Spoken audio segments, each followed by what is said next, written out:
What's up, everybody? How's it going? It's Tuesday, so it's time for a Tactical Tuesday, and it's Elf Week today, chat. The new Aeldari Codex just came out, and so we're going to talk about it. I didn't have a tournament this weekend, so I don't have any tournament games to talk about, so I figured I did get a super legit PDF copy of the Aeldari Codex that is in the highest of resolutions, and I figured we'd go over it.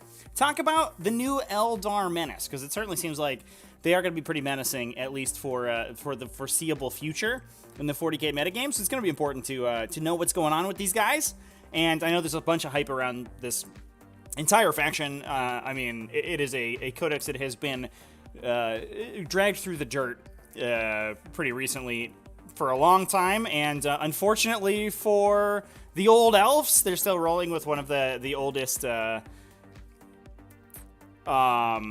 model ranges in the game, so getting any sort of update for this faction is pretty good. And oh man, what an update this was. This is basically two codexes stapled together, chat. So I hope we have time to go through the entirety of the codex, because it is like extremely dense.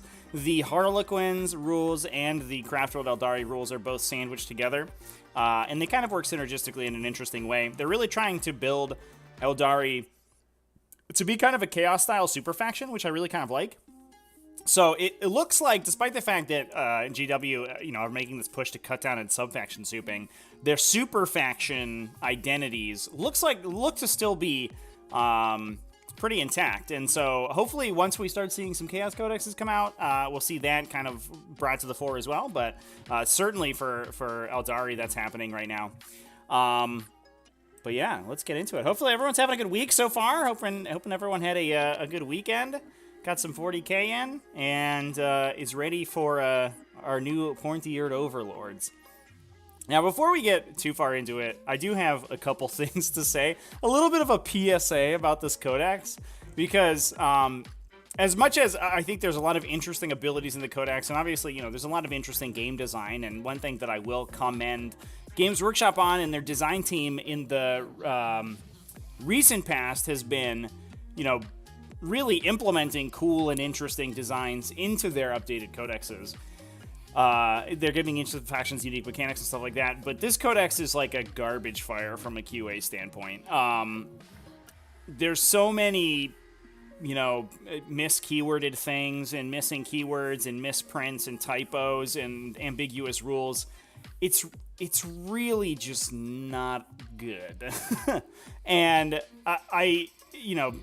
I guess for the at the risk of alienating some people, I do recommend almost universally against purchasing codexes. And I think this is a really good example why, because this codex, we'll touch on some of the weird and interesting things in the codex as we move through it, but it's basically on printing, it's functionally unusable. There's a lot of sort of core abilities in the game, in the faction, that break super easily if you construct your army slightly incorrectly at all. There's a lot of units in the codex that are entirely unplayable just from a keyword standpoint, because keywords were forgotten on them, or left out, or forgotten in abilities, and subfaction abilities break, superfaction abilities break. It's a real mess.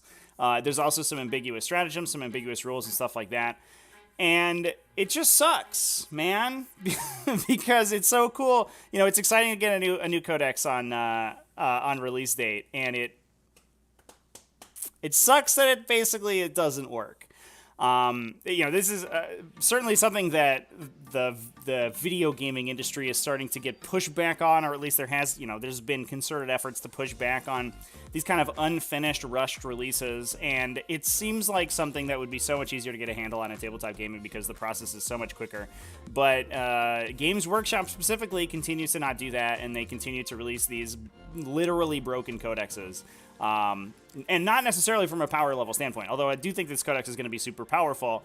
I don't think that, I'm not speaking from a balanced perspective. I'm just speaking from a pure development perspective. These issues should have been caught earlier, and it's unacceptable, to be honest. It's unacceptable. So realistically, I think that it's kind of a slippery slope because I do think that, you know, one thing that Games Workshop does do, and especially as a huge company, like this huge, you know, multinational company that makes immense amounts of money. One thing that they don't do, I think, is put enough resources into these development teams that allow them to catch these problems. And I think one way that we can communicate that with the company itself is, you know, vote with your hobby dollars. Don't buy the codexes when they come out. You know, maybe purchase them when FAQs come out and when these rules are fixed. But yeah, I don't know. This codex is a nightmare. Anyway. That's a little bit of a PSA out of the way. The codex format is bad. Who knew? But today we're going to be talking about some rules and stuff. It's going to be good.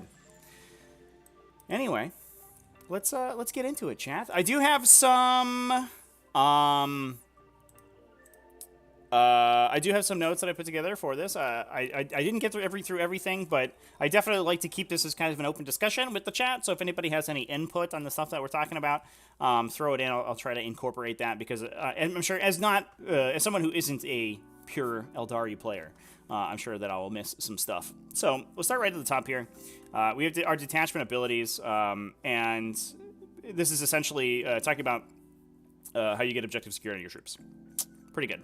We also have this, I should make sure that my Illustrator's on so I can actually point stuff out. So we also have this Leaders of the Warhost ability. So this is like a Space Marine Captain restriction. You can only have one Autarch in each detachment.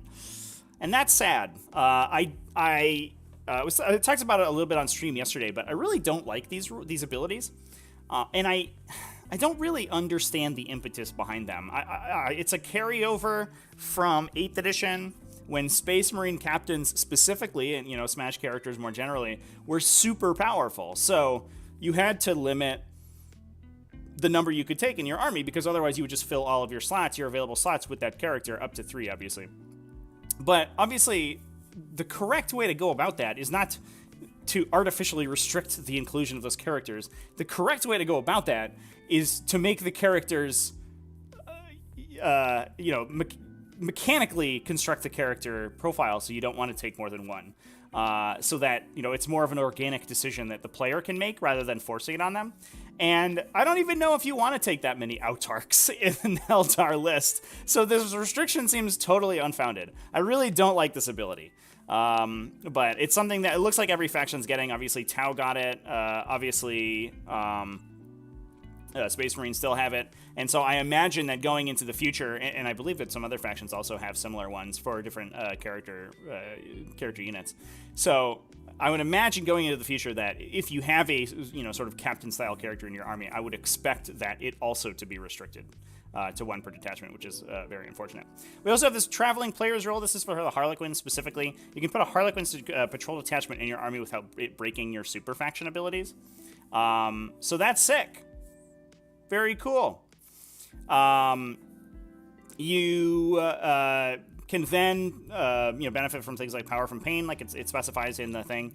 Strains of Fate for Craftworlds, and Power from Pain for Drukhari. And like I said before, this is very much trying to build Eldar as kind of a cross-faction super faction. So instead of just being these 3 independent armies that are going to operate independently, there's going to be a lot more crossover. And in the past, we already saw Craftworlds and Drukhari played a little bit together. Obviously, we saw a ton of Harlequins and Craftworlds put together, and now that's just going to be done with more efficiency. So that's freaking sweet. Death Guard have a limit on their lords? Yeah, I did remember that. Can you still run pure Harlequins? Yeah, absolutely. For sure. That rule is just to say that you can include Harlequins in your Craftworlds army or your Drukhari army without it breaking your other abilities. So if you want to run pure Harlequins, you can. If you want to run Drukhari plus Harlequins, you can. If you want to run Aeldari plus or Azuriani plus Harlequins, you can. And if you do any of those combinations, none of your your faction abilities break, which is awesome. Anyway, we have some abilities here. This is sort of the core abilities, and this is where things start to get a little bit funky. I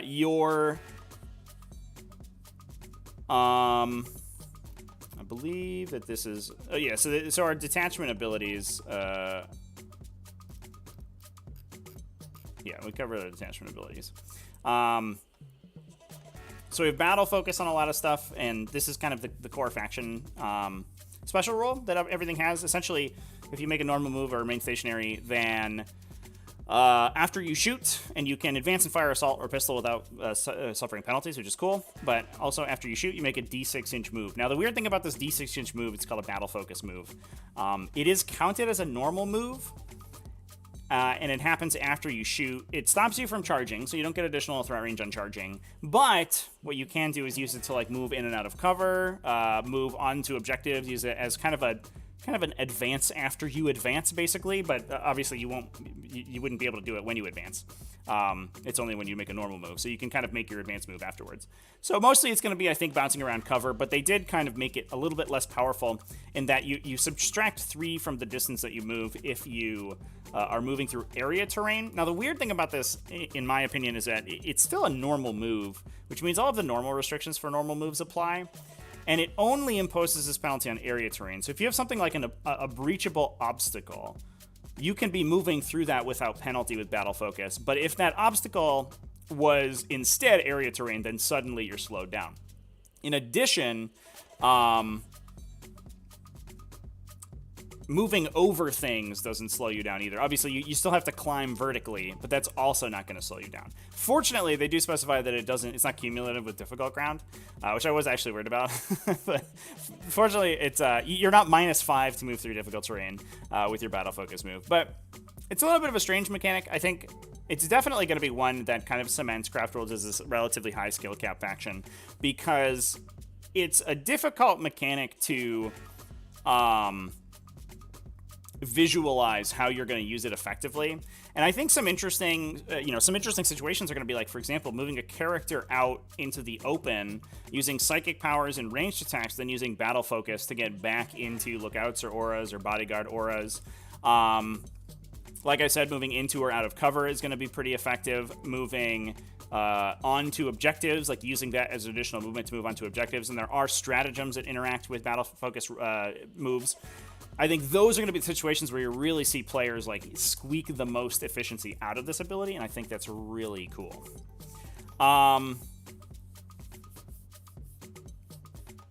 So yeah, that's sick. There's also the Phoenix Sword ability. You get a 4+ invulnerable save. You only take 3 wounds per phase, so the Catan rule, although most of them are 6 wounds, so they die in 2 phases instead of 1. But generally, they're going to be committing into melee, so then your opponent, assuming that they don't get swung back that melee, your opponent has to kill them in like psychic plus shooting or shooting plus melee or something like that. So it's going to be kind of difficult to squeak Phoenix Swords out. That said, until the Codex gets repaired, you may not see Phoenix Swords for a while. And the reason for that is this Strands of Fate keyword, or the Strands of Fate ability here. So the Strands of Fate is the kind of overarching faction ability that the Craftworlds have. Their battle focus is like their detachment special, or their datasheet special ability. And the Strands of Fate is, if you consider it like a Death Guard, their inexorable advances their battle focus, and then their version of a combat doctrine or a super doctrine or a contagion is the Strands of Fate. One of the problems here is that we can notice in the first sentence here, you only unlock Strands of Fate if your entire army comes from the same craft world. Now, there is that specific exception for the Harlequins that are coming into your army, and also Enrathi, which is Corsairs and unaligned stuff, so like fortifications and stuff, won't break this. But what's important, one thing that's important to note is, let's see if we have them here. If we go and take a look at those Phoenix Lords we just talked about, somebody definitely didn't put a Craftworld keyword on them. It's just not there. So, if you include Phoenix Swords in your army, you will not benefit from Strands of Fate. And that's very dumb. So, I don't know.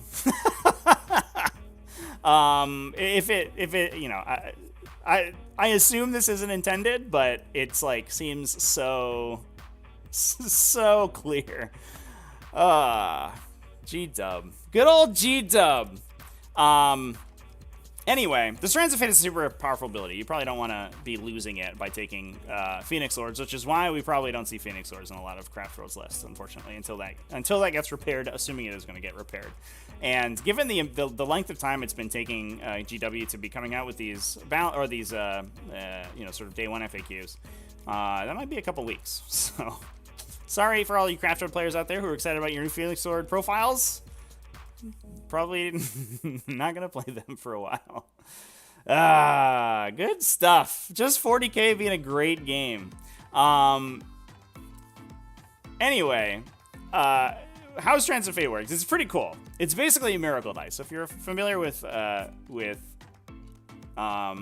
Sisters of Battle at all, it's essentially the same mechanic. The difference is that instead of rolling the dice and then substituting out rolls that you decide on for the result of the dice that you rolled on your, in this case, Strands of Fate dice, the result of your miracle dice, your Strands of Fate dice, is always a 6 for whatever you're going to sub it in on. But the result of the roll that you roll on them determines what you can use it on. So it's a more powerful effect, but you are not in control of how the of when you get to use them, essentially. So in this case, you roll them every turn. So unlike Miracle Dice, where you have to jump through hoops in order to generate them, you get a number at the start of the battle round. And you'll roll, I think, 6 to start with, and then you'll pick up to however big of a game you're playing. So normally in a Strike Force game, 2,000 points, you're going to be keeping 4. And there are some abilities to interact with this as well, that you can then manipulate your Strands of Fate dice. Then whatever you rolled on the dice there, you can use it on the subsequent, the corresponding roll on the other side of the chart. So if you rolled 1s, you can keep those. You roll 6, you keep 4. If you want to move farther up the table, you can keep 1s for getting farther advanced rolls. You can keep 2 for charge rolls, etc., etc. If it's a multi D6 roll, then you substitute one of the dice in and roll the other one. So for example, if you roll a 3, so you can sub in for a psychic test. When you sub in that die, you add a 6 on your psychic test and you roll the other die, which is pretty good. That is one of the ways that Craftworlds do have to manipulate their psychic tests, but one thing that they don't do anymore is that they're not quite as psychically powerful as they were in the past. In the 8th edition codex, the faction was very much geared around getting psychic powers off, and that's much less consistent in the new codex, unfortunately. So the psychic powers in Craftworlds are mostly unchanged from a power level standpoint. They've been reduced in range or made a little bit less consistent. But the thing that's really going to change for them is whether they don't know whether or not they're going to be able to sub in on the psychic tests. So you really have to be building to manipulate your Strands of Fate dice to get good abilities on your psychic tests. Anyway, let's freaking go. Mike Alismar, thanks for commenting to improve the algorithm. Thanks, man. Frederick Castle, Phoenix Lords have the Strands of Fate as a special rule, though.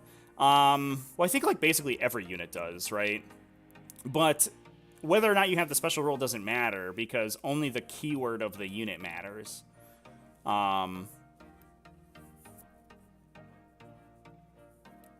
I guess the Strands of Fate rule determines that you can target the unit with the Strands of Fate die.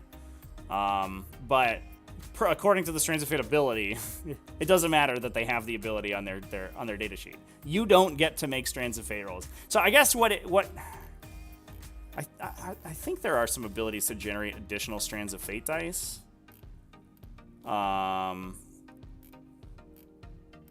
And so, there may be a situation where you can generate Strands of Fate dice outside of the normal Strands of Fate roll, and then you could use them on the units with the ability. No, Weeping Stones is when you roll. Yeah, so I don't know. It's probably just an oversight, to be honest, chat, but, I mean, you just can't use it on Phoenix Lords right now, unfortunately. Or you just can't use it if you have a Phoenix Lord, which is it's so stupid. But like I said, this codex is like a dumpster fire of mistakes and stuff like that. It's so bad, and then, yeah, it's unacceptably bad for sure.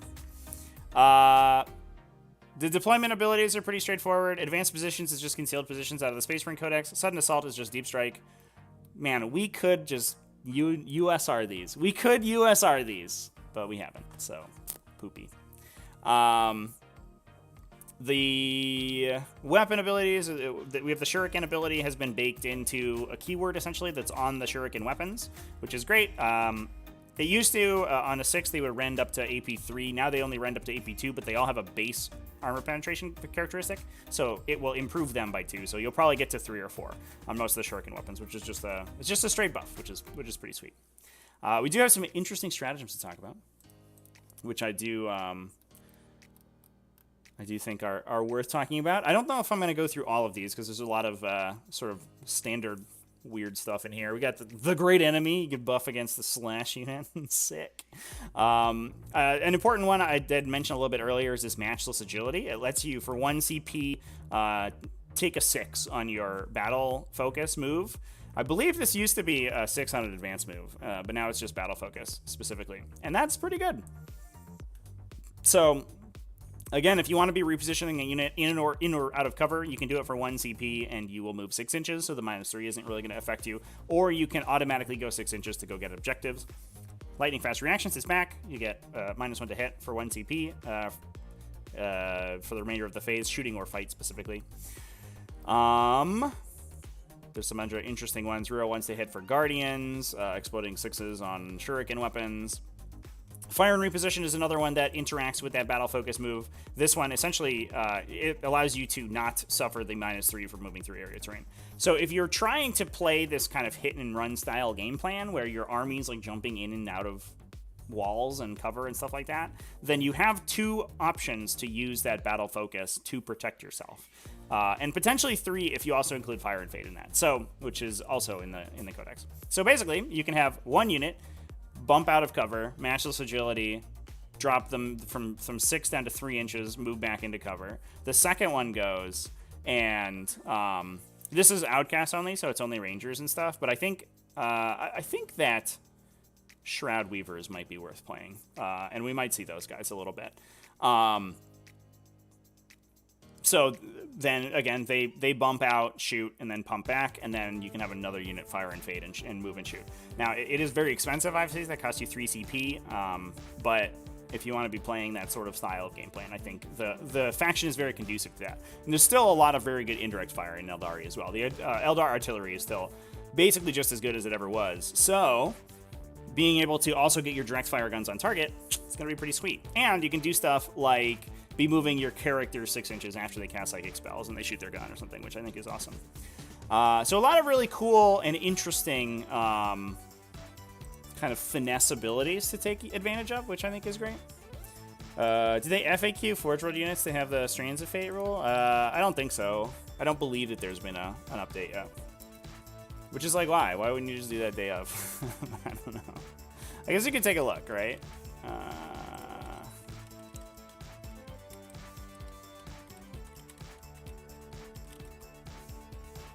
Let's see.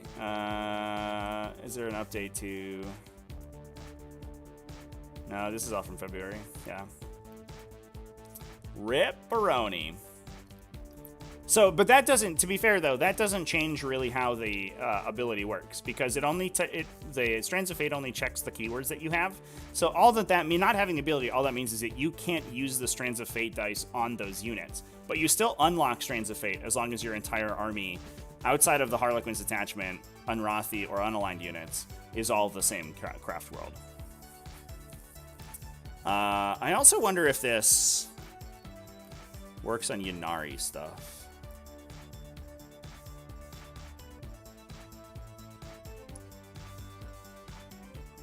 As your units are drawn from one of the Craftworlds or the Ynnari. When you include a bracket Craftworld keyword in your army, you nominate the Craftworld it is from, or if it is from Ynnari. So I actually feel I don't think Ynnari armies benefit from this. It's because they don't have a Craftworld keyword. They just replace their Craftworld keyword with the Ynnari keyword. So that's also probably, that might also be an oversight. I don't know if that was intended or not. I don't know if Ynnari have their own faction ability. What a nightmare this rule is, chat. One thing I didn't mention, actually, that is important to mention is that, and I think we'll see this in in upcoming codexes as well. Multi-subfaction souping in one army has been removed in GT games, but this codex also disallows mixed detachments. So in the past, you could say, I'm going to make, Craftworlds detachment or whatever. And you would take units from multiple, you would make an Ezuriani detachment, and you would take units from multiple different Craftworlds, and that would oftentimes, sometimes unlock like stratagems and stuff like that, or allow you to take like, if you wanted a patrol that had like Eldrad, but you wanted your Dire Avengers to have the Craftworld keyword that your Autarch had, so that you could reroll ones on them or something, you could do that. That is no longer allowed in this codex specifically. So your detachments have to be entirely one Craftworld. Just like your army, if you pick the Craftworld keyword, has to pick only one Craftworld keyword. So I think that's interesting as well. And I think definitely, I think certainly cleans up list construction a little bit, because the ability to take multiple Craftworld units in, or multiple different sub-faction units in the same detachment was very confusing and very stupid. And then you had to keep track of which ones those were, because they wouldn't benefit from sub-faction abilities, but then other guys in the army might be that were identical, and then what a nightmare. So it's good that that's been cleared up a little bit. Some other stratagems to talk about. Ynnari is treated as a Craftworld. Is it?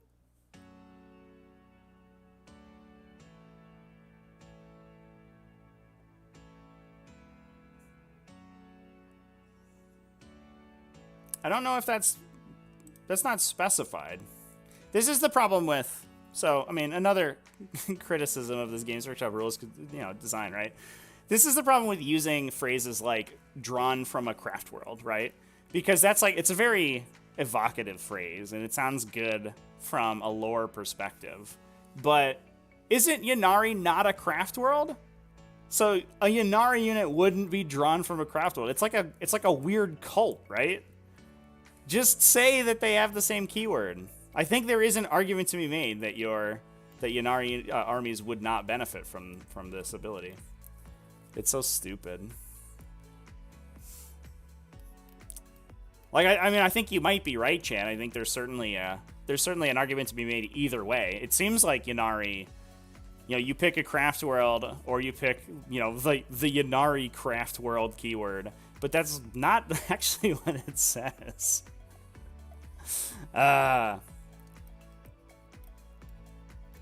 Does it say it in the notes?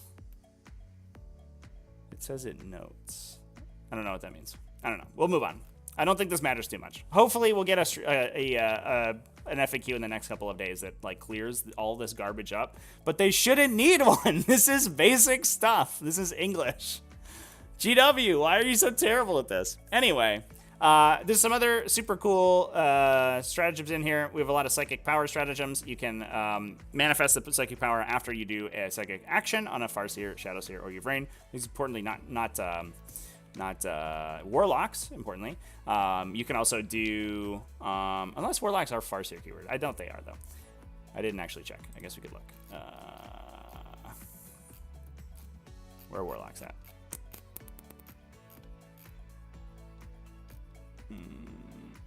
No, Spiritsers aren't, so I imagine warlocks aren't. Yeah. Same deal. You can cast again. There's a cast again stratagem.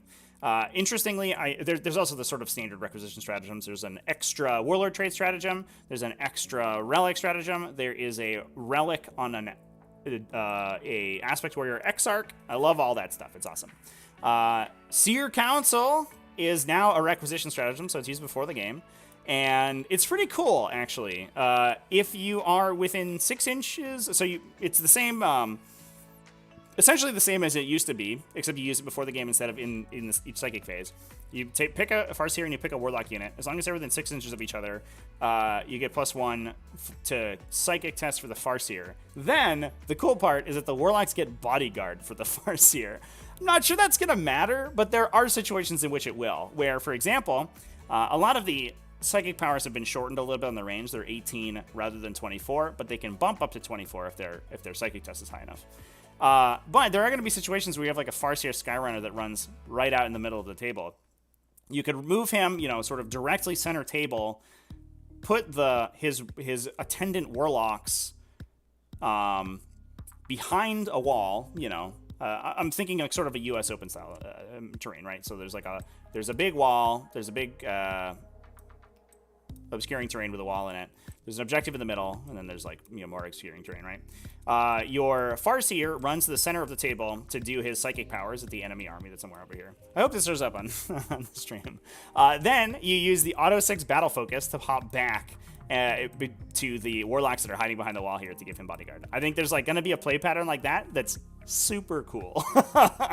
So I'm kind of in for Seer Council. I like these requisition stratagems that are a little bit cooler than just like get a relic, get a warlord trait. This one is pretty sick, and I'm in for it. Anyway, Webway Strike just gives you Deep Strike.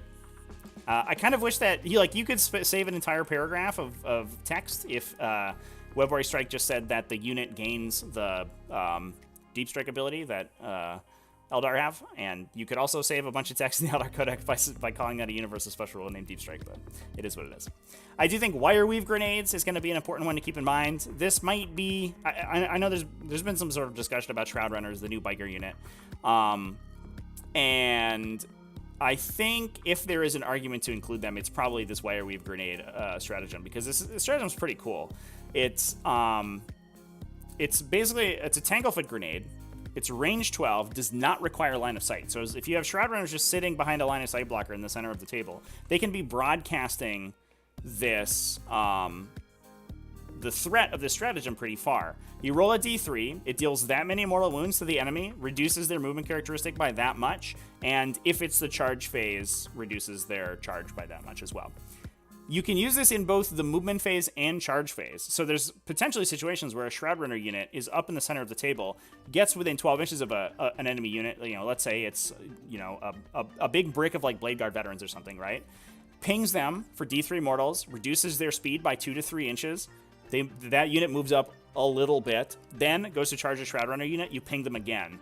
They take another D3 mortal. So at this point, you've killed 1 to 2 Blade Guard veterans, and they fail their charge because it's going to be 12 inches. It's going to be basically an impossible charge. Oh, just kidding. You definitely can't do that. It says at the end you can only use it once per turn. Ah, damn it, chat. Oh, well. I still think it's a good stratagem just to slow people down in the movement or charge phase and automatically deal mortal wounds. I just definitely just came up in my head of a really cool situation where you could use this. It's absolutely illegal, so definitely don't do that. Just kidding. Oh, garbage. Too bad, chat. I was very excited for myself, but whatever. You can't do that.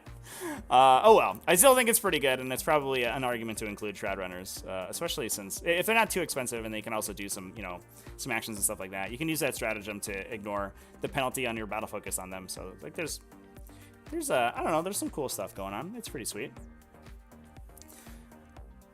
The rest of this stuff is pretty okay, but once we get to the strategic ploy stratagems, things get pretty exciting. We do have Linked Fire making a return. So your fire prisms combine their shots. So a single fire prism makes all of the attacks for up to a trio of fire prisms. The important point there is that you can then dump all of your buffs onto the single fire prism without exposing the other two. So one fire prism can shoot, other 2 fire prisms within 12 contribute attacks to its ranged attack profile. You ignore invulnerable saves for that shot, which is pretty cool. Then the classic combination is that you use Fire and Fade after that fire prism shoots to move it back out of line of sight, which means that your entire fire prism spearhead can be firing without any of them being in line of sight, which is super good. So I think, that stratagem alone is probably going to make fire prisms playable. Fire and Fade remaining in the army is freaking awesome. It's basically the same as, we see in Never Stationary in Drukhari. And similarly, coming out of Drukhari, we have Feigned Retreat, which is identical to the Drukhari Codex. So for 1 or 2 CP, you can fall back, shoot, or charge, depending on how many CP you want and you spent and what you want to pick. So you get to operate in 1 phase per CP spent, essentially, which is pretty cool.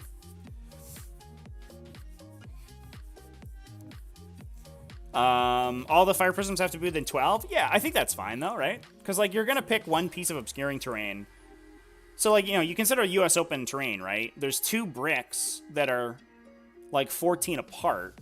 You have 1 fire prism behind each one. The 3rd fire prism moves to the middle, shoots, and then moves back. And I think like, and all 3 of them are out of line of sight at that point.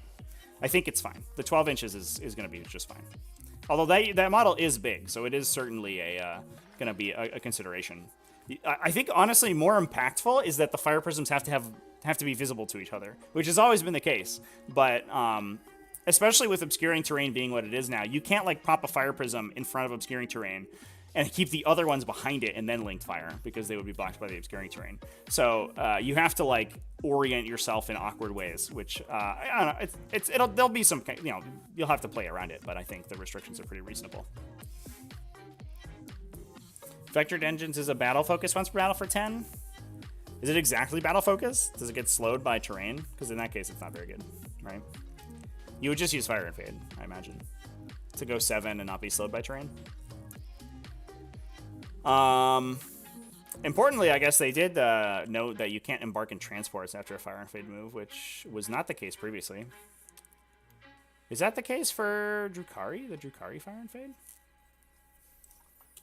I don't know if I've ever had that come up. Drukhari, save me. Never stationary. You definitely can in Drukhari. Oh, wow, so the Drukhari one's just better. Just kidding! Get wrecked, Aeldari. Drukhari are the superior dedicated transport users, which, I mean, that's their thing, so that makes total sense, actually. Within 12 just means you be tipping. Yeah, what we're talking about though is that if you're linked firing with 3 fire prisms, all 3 of them have to be, or the 2 that are linking have to be within 12 inches of the one that is being linked to, right? Which is the, you know, that's the one thing to keep in mind.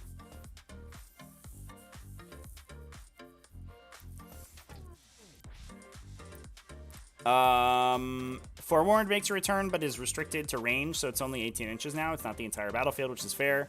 Phantasm, you can redeploy 3 units.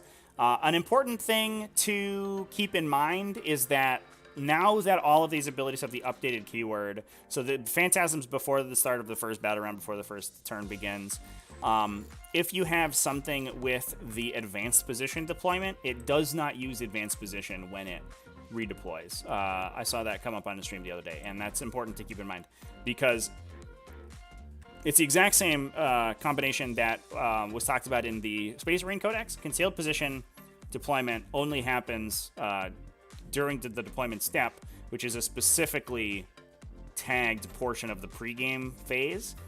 And when you are redeploying before the first battle round, you have left the deployment step of the game, which means that your concealed position deployment no longer triggers, essentially. So that's something important to keep in mind. You can't like use that to like jump striking scorpions or something up the table. If you redeploy them, they run back instead of running forward. And then we have Eldritch Storm, which is their like super cool psychic storm ability. So the old Psy Storm over here.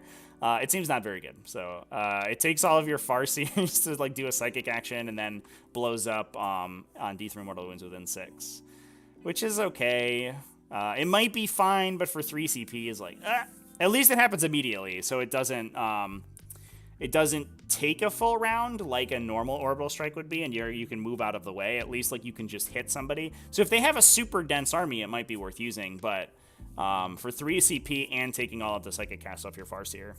You know, and even if you want to cast with that Farseer, you then have to use the strat to cast after you do an action, so it's 4 CP now. So is 4 CP worth a couple mortal wounds in your opponent's army? Probably not. Probably not, unfortunately. There's also a stratagem to heal heal Wraith Construct, which I like too. It's 1 CP to heal D3, unless it's a Wraith Knight, in which case it's 2. And if there's a Spiriteer nearby, then it gains 3 instead of D3. So that's fun. I think there would be a situation where you can top bracket a Wraith Lord with that or something, but generally I don't know if that's going to see too much play. Anyway, let's move on to Warlord traits and stuff. Now, one thing that I think is like sort of important to keep in mind.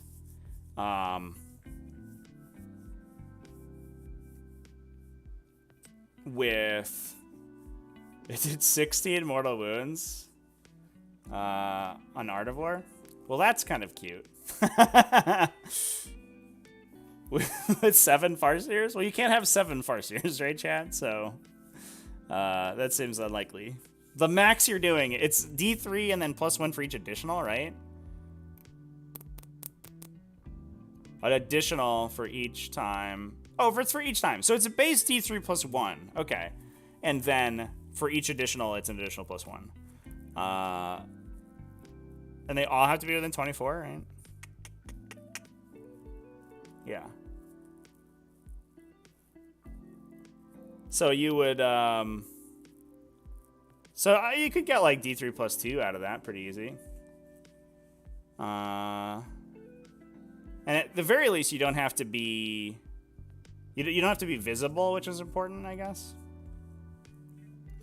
The interesting part is that it's 24 inches in your command phase, so you have to be playing very aggressively with your Farseer. So you're being like, if they castle, I can hit them with this orbital strike. No. You pick it in the command phase, and deployment zones are 24 inches away. So there's no situation in which that Farseer is going to be like hitting the center of a castle with it. You could arc into a castle, but obviously there's counterplay to that, and your opponent just doesn't deploy their entire army on the line. So yeah, I don't know. There might be a situation which this is good, but I don't know if it's gonna be that good. Eldrad, 3 Farseers. Oh, 3 foot Farseers and 3 bike Farseers? I guess I forgot that they were 2 different data sheets. All right. Oh, okay. I'll buy it.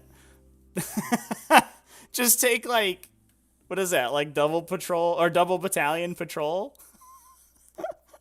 I guess it'd be double patrol battalion. Flawless game plan, chat.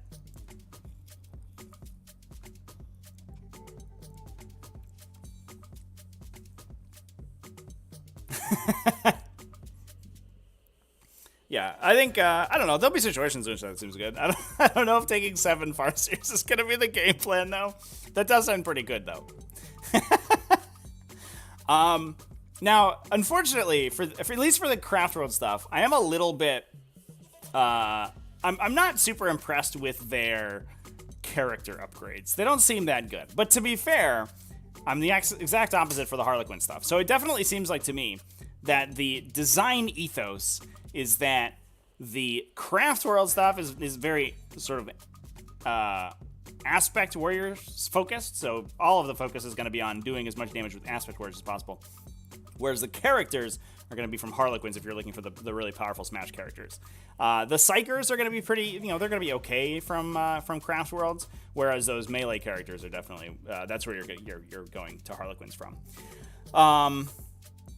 I think, Walker of Many Paths is it's a Victor of the Blood Games reroll, so 1 reroll hit, wound, damage per turn. It's also, you can be used in ranged attacks, so if you have fusion guns or something on your autarchs, like that's fine. So that one's probably okay. Seer of the Shifting Vector is it's acceptable CP regen. It's 6 to regain a CP, but on every command point spent, not just yours or your opponent's, on both. So it's not as, it's not like a 5+ on your own or a 5+ on your opponent's. It's a 6+ on both, so it should be relatively similar in terms of CP regen. You should be getting maybe 2 to 3 back per game from that. So I think that one's going to be a pretty common pick for 1 CP. Mark of the Incomparable Hunter, I think, like, maybe, I don't know if I like it, but like there's a relic to get D3 plus 3 additional attack, so you could be trying to push for mortal wounds from it. I don't know if I love that too much, though. The Harlequin's Warlord traits are insane, though. So a Favor of Shegarak is essentially a Victor of the Blood Games reroll, but instead of rerolling, you don't reroll the die, you just get a 6. So it's a no downside reroll. There's no chance that you fail the reroll that you get, and it's once per turn. So sign me up. That's incredible. That's super duper good. It also being treated as a roll means it can trigger any additional effects you have, although I don't know if there are any off the top of my head. Foot in the Future is also the good one. You get +6 to charge. So you just make all your charges. Max distance charge is only 5 inches. So there you go. You also, when you advance, you will go D3 plus 3 instead of a normal D6. So your advances are a little bit longer as well. So both of those together, I think, are phenomenal. Both of those Warlord traits are absolutely phenomenal for the Harlequin style Smash characters, which is going to be incredible. Moving on to relics, we have a couple interesting ones. The Phoenix Gem gives you a Celestine regen, so on a 2+, you come back with D3 wounds the first time you died. Pretty good, although sometimes it's going to roll a 1 and you'll feel bad about yourself, so keep that in mind. This is the one, it's only 1 damage, but D3 plus 3 additional attacks. So maybe if you're trying to push a combo to do mortal wounds or something, that could be interesting. Although, unfortunately, they've lost, I believe it was Supreme Disdain was the stratagem to explode your attacks on 6s, and that would have been good with these additional attack weapons. But unfortunately, you don't have that one, so it's sad. Fellshoe's Wing got a buff, though. This is the one that oftentimes you saw in 8th edition because it was like the only good relic in the Codex. It gives you fly in a 12-inch move, but now it also lets you ping someone for D3 mortals and you move over them in the movement phase, which is cool. You just get to bomb someone. So I think that one's probably pretty good. That one's going to be taken pretty often. The Weeping Stones you talked about a little bit earlier. That one gives you an additional D6 on Strands of Fate, so that's exciting. Sunstorm gives you a 20-inch move instead of the normal 16-inch move for a biker, and you get objective secured. Pretty cute if you want to be stealing objectives from people. So there's some interesting ones in here.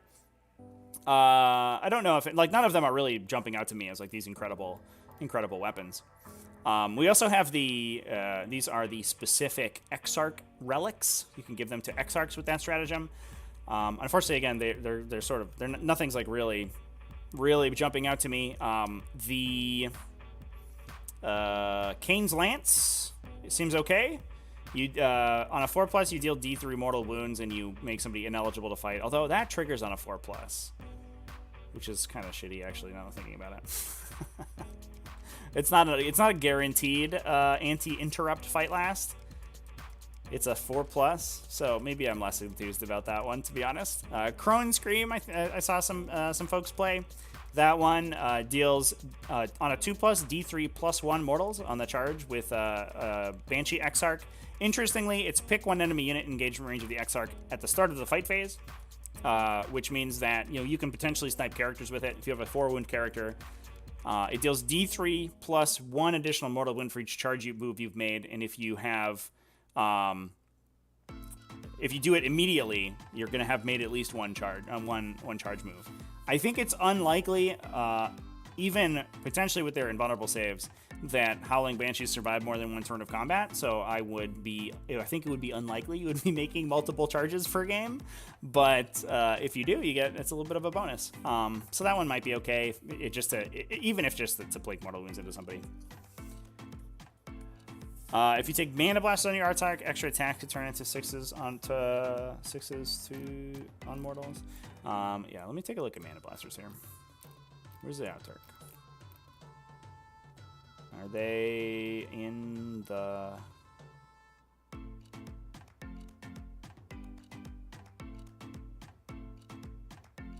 Yeah. Okay, yeah. So, wound rolls of 6 inflicts 1 mortal wound in addition to normal. Then you can also take the Incomparable Hunter to do the same thing.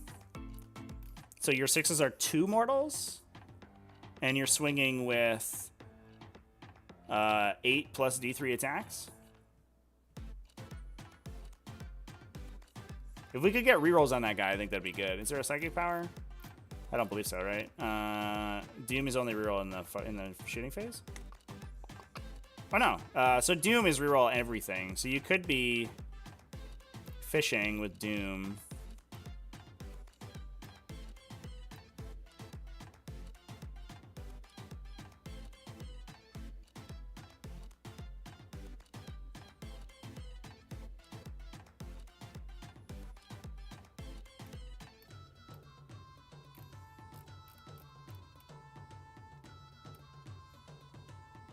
But I think you want Doom on your guns, to be honest. Like, I think you're going to put Doom on something and shoot it to death. I don't know if you're going to be dooming to make this character deal additional mortal wounds. It's kind of cute, though. The Hunter Warlord trait is only shooting. Is it? Oh, makes a ranged attack. Oh, no. Chat, you're right. I was only reading the bottom part. I totally missed the top part. Oh, that's terrible, actually. Poop. Yep, garbage. Throw it out. No, you're right, yeah. I definitely missed that, the ranged attack thing. But, I did like ambush of blades when I was looking at it, though, to be fair. It's like a command phase targeted aura. So you pick a core thing or a character. It gets +1 AP, which I think is in melee, which is pretty good.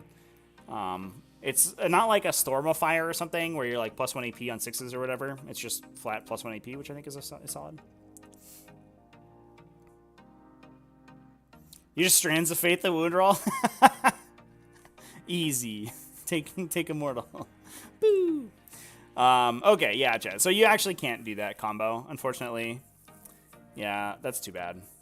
+1 strength on ranged attacks is not a particularly good Warlord trait. 1 out of 10 would not take. Yikes. Yeah, these Warlord traits are pretty poopy, not gonna lie. Sad. Very sad. Oh well. It is what it is. The Harlequin ones are sick, so I imagine that's where your Warlord trait resources are going anyway. We can talk about the Psychic Powers a little bit. They're, for the most part, relatively unchanged from the previous version. They went down to 18-inch range instead of 24. And I don't believe require line of sight. Yeah, they still don't require line of sight. So they do get a buff if you have a 10+ to cast. So it's not like Smite where it's 11+, it's greater than 10. And this one is 10 or more, not more than 10. Consistency in wording, I love it. So good. Thank you, G-Dub. And if you get that 10+, it bumps you up by 6 inches, so you can target within 24. There might be some situations where you're trying to push for that additional distance. So you're trying to, like, Strands of Fate your Psychic test to get the desired warp charge, but generally, I think on the safe side, you're going to be targeting these within 18, just so you don't have the chance of being like totally boned by not rolling that 10+ to cast. But yeah, I mean, honestly, the Aeldari or the Craftworlds Psychic tree has always been great. At least the Runes of Fate tree, and it basically didn't change. Unfortunately, you do lose your rerolls to cast, which Farseers used to have. Now they just reroll your Strands of Fate dice, so you can try to fish for additional 6s on your Strands of Fate. Or additional 6s in the Psychic phase in your Strands of Fate, but you don't have as much direct control over the runes. That said, there are some sub-faction abilities that will come into play there. So most of them are you're just trying to like raw dog 7s, which kind of sucks. Which means like it's much less consistent than it was, which I don't love. But again, like you can potentially be like Warlock Conclaving for +1. There's a sub-faction ability for +1. I think there's a Relic to reroll in a different sub-faction, unfortunately. So, and then you have the Strands of Fate dice. So, like, you can push for it. You can make it pretty okay. So, Guide, reroll hits. Doom, reroll wounds. Guide, reroll hits on one of your own guys. Doom, pick an enemy, reroll wounds against them. Importantly, yeah, wounds until the next Psychic phase, so it also works in melee, which is pretty good. Especially with the amount of, like, 6s to wound to do a thing. Rerolling is pretty strong. Fortune is a 5+ damage ignore. Executioner, D3 mortal wounds if somebody dies, D3 additional. Will of Azurian is pretty cool. I think this has been upgraded. I think that used to make them fearless or something. It was very bad. Now you automatically pass morale checks. You gain objective secured, and you can fire guns without failing actions. This is very similar to this whole tree feels very Deathwatch to me, because we have like the 5+ damage ignore, and we have this one. I guess those two Psychic Powers are kind of similar to Deathwatch Psychic Powers.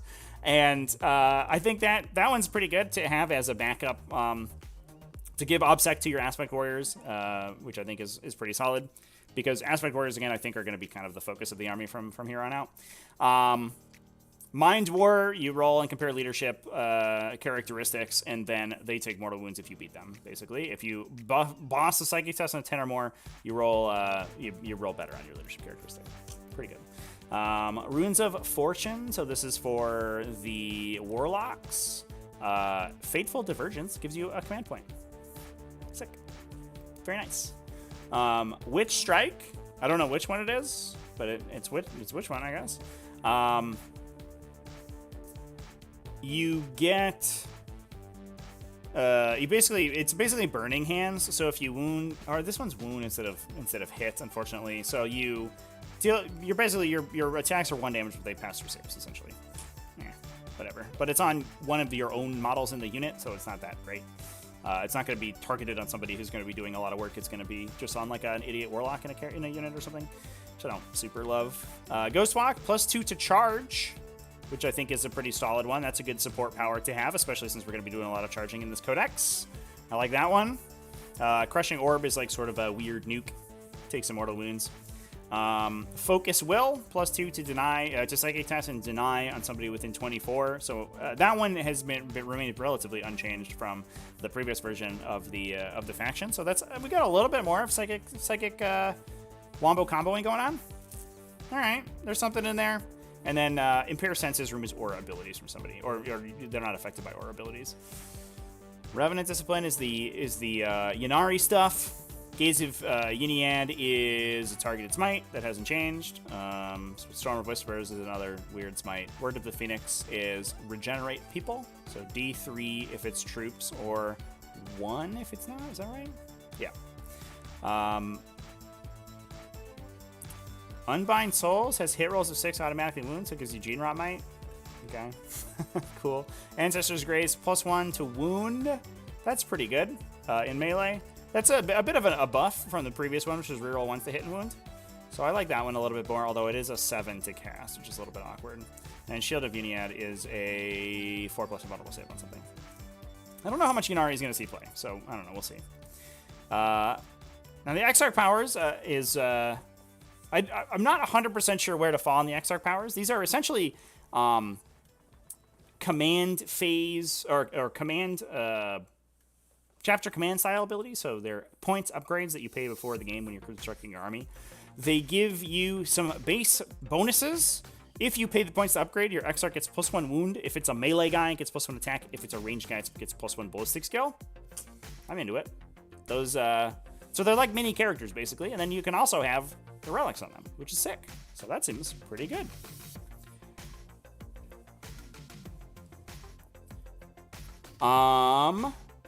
Crimson Hunters get auto hits against enemies that fly. I guess it's good, right?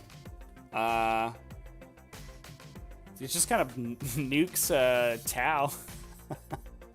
Sorry, Tau.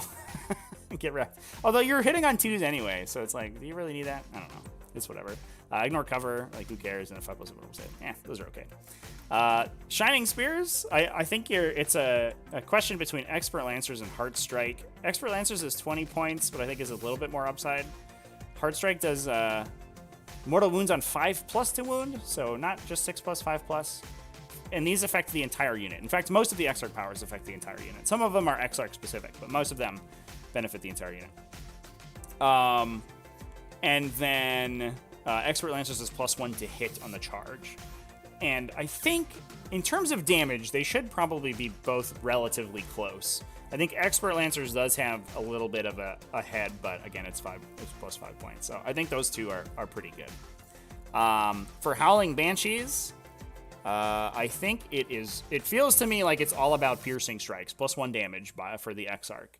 The Howling Banshee Exarchs make 1 billion attacks, so have like literally doubling the damage on all those attacks from 1 to 2 is going to be sweet. And I believe they have a 2 damage or a multi-damage profile, right, with the big glaive. Let's take a look. I think I'm going to keep these keep their data sheets handy so we can reference. Where are you? Shining Spear or Howling Banshees? They're elites, right? Where are we? Heavy support. We gotta go up.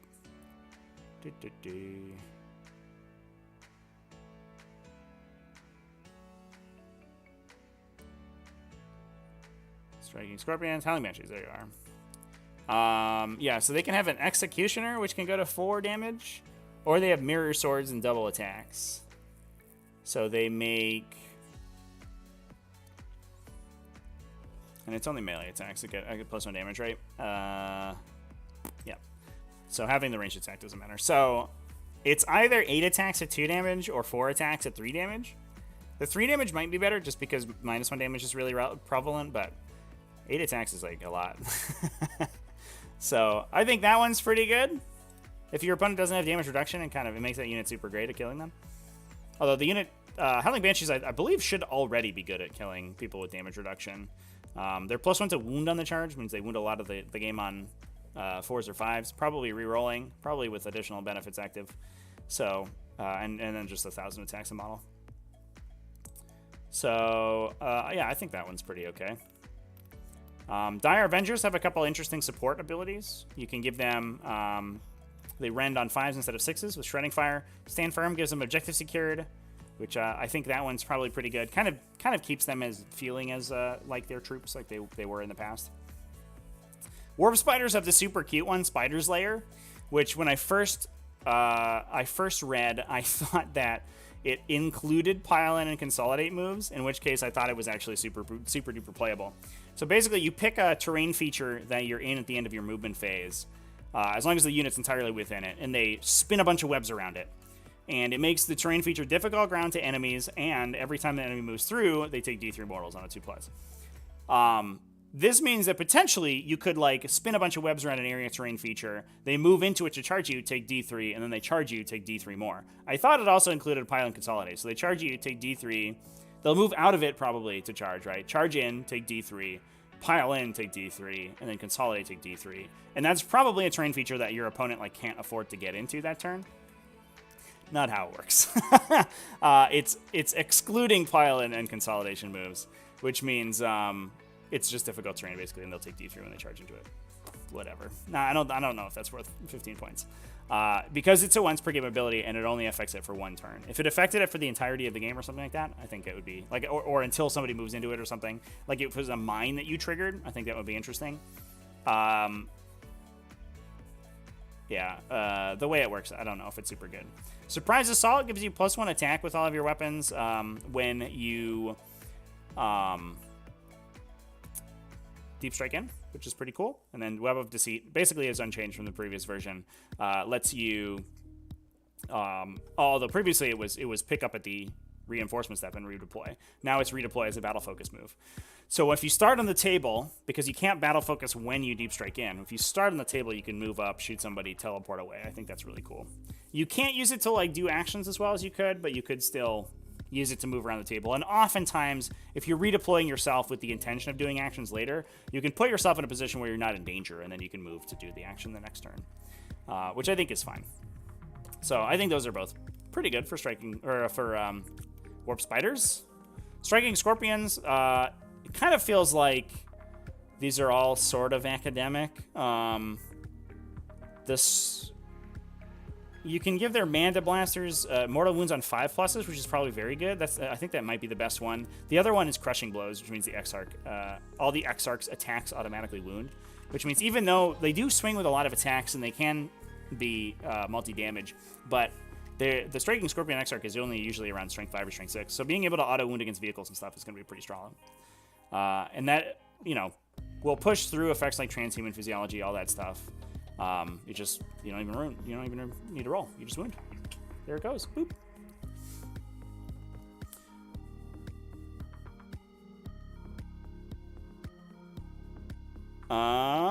Banshee Exarch takes a power to get +1 attack. So, that's true, chat. No, you're right. Yeah, I forgot about the base buff, stat buff. Yeah, that's true. So you would be 10. It would be 10 at 2 damage with the Mirror Swords, or 5 at 3 damage with the Executioner. Howling Banshee Exarchs. Hot damn, dude. That's so many attacks. Woo! That's so sick. Stephen Burton, does the Harlequin patrol that can be fielded by Drukhari and Craftworlds cost CP? Yes. Yeah, for sure. It's only like Drukhari detachments that get that weird CP reduction effect. Basically, no one else does that. It doesn't cost CP if it's your Warlord's detachment, though, obviously. So if your Warlord's in the Harlequin detachment, then your Craftworld or Drukhari detachments would cost CP, but the Harlequins one would be free.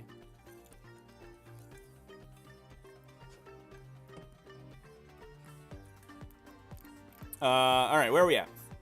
Dark Reapers. So I haven't really looked at the Dark Reaper profile, unfortunately, but I believe they lost their count or auto hit on 3s. Yeah, now they just ignored dense cover. Ah, Dark Reapers. How far the mighty have fallen. Their weapon's still the same. Yeah, it's basically identical. 2 shots, 2 damage, 1 shot, 3 damage with the Reaper Launcher, Tempest Launcher, 2d6, 4 AP2 blast, indirect fire.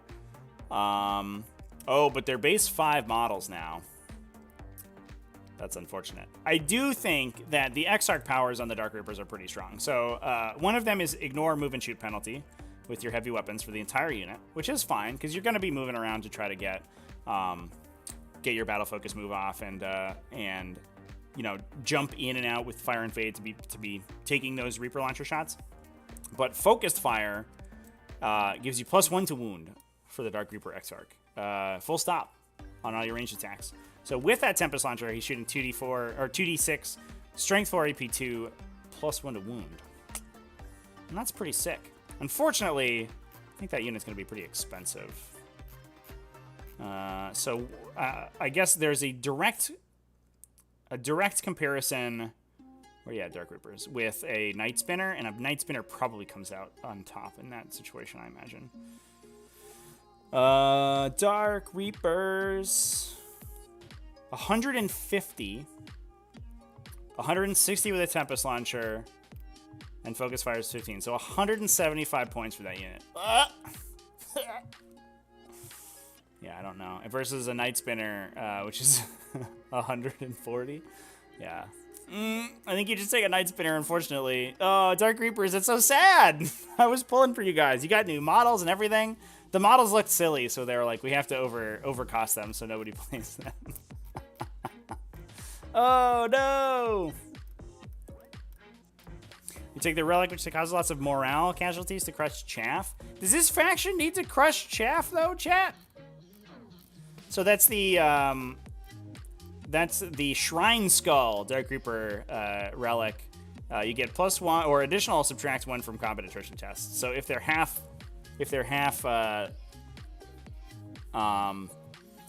what's the word? If they're half strength, then they'll be running away on 1s, 2s, or 3s. So 50-50 to run away. Which like. Oh, but it's only Reaper launchers. Oh, no. No, you can't even do that. Oh, no. Garbage. Yeah, no, this Relic is not good. Oh, Dark Reapers. That's sad. Yeah, so unfortunately, if you have the Dark Reaper Exarch with the Tempest Launcher for the indirect fire and the blast, you can't take the Relic for the extra combat attrition. You can only take it if you have the regular missile launcher, the regular Reaper launcher, the 2-shot, the 1-shot versus 2-shot gun.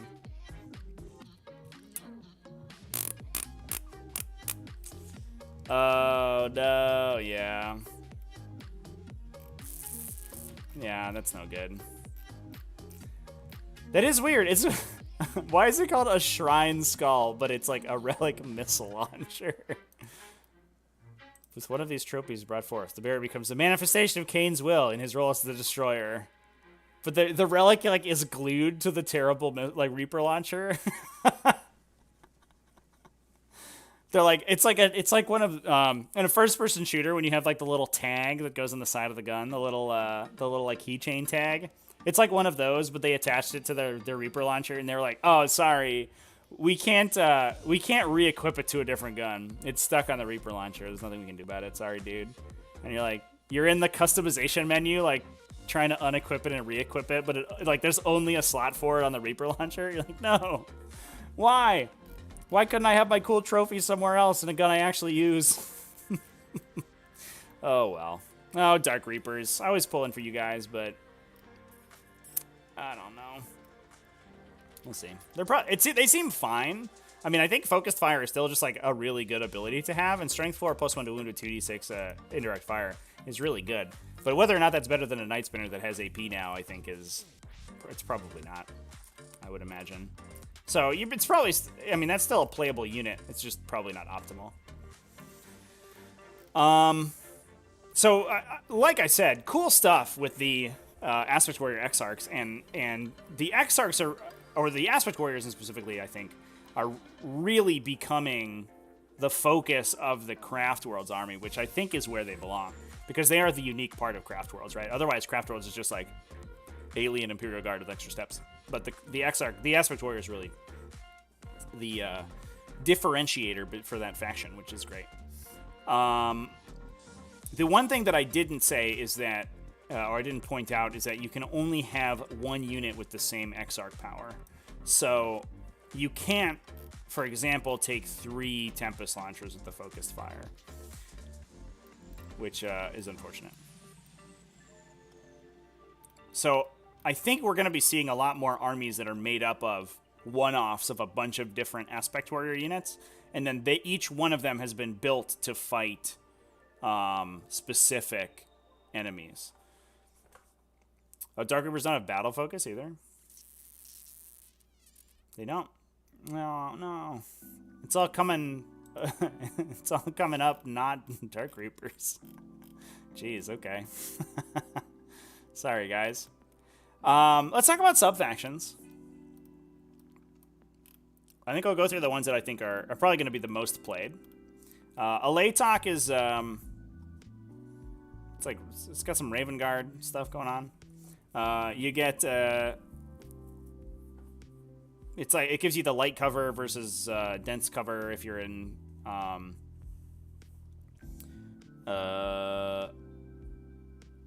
already in area terrain for the infantry and bikers in the army.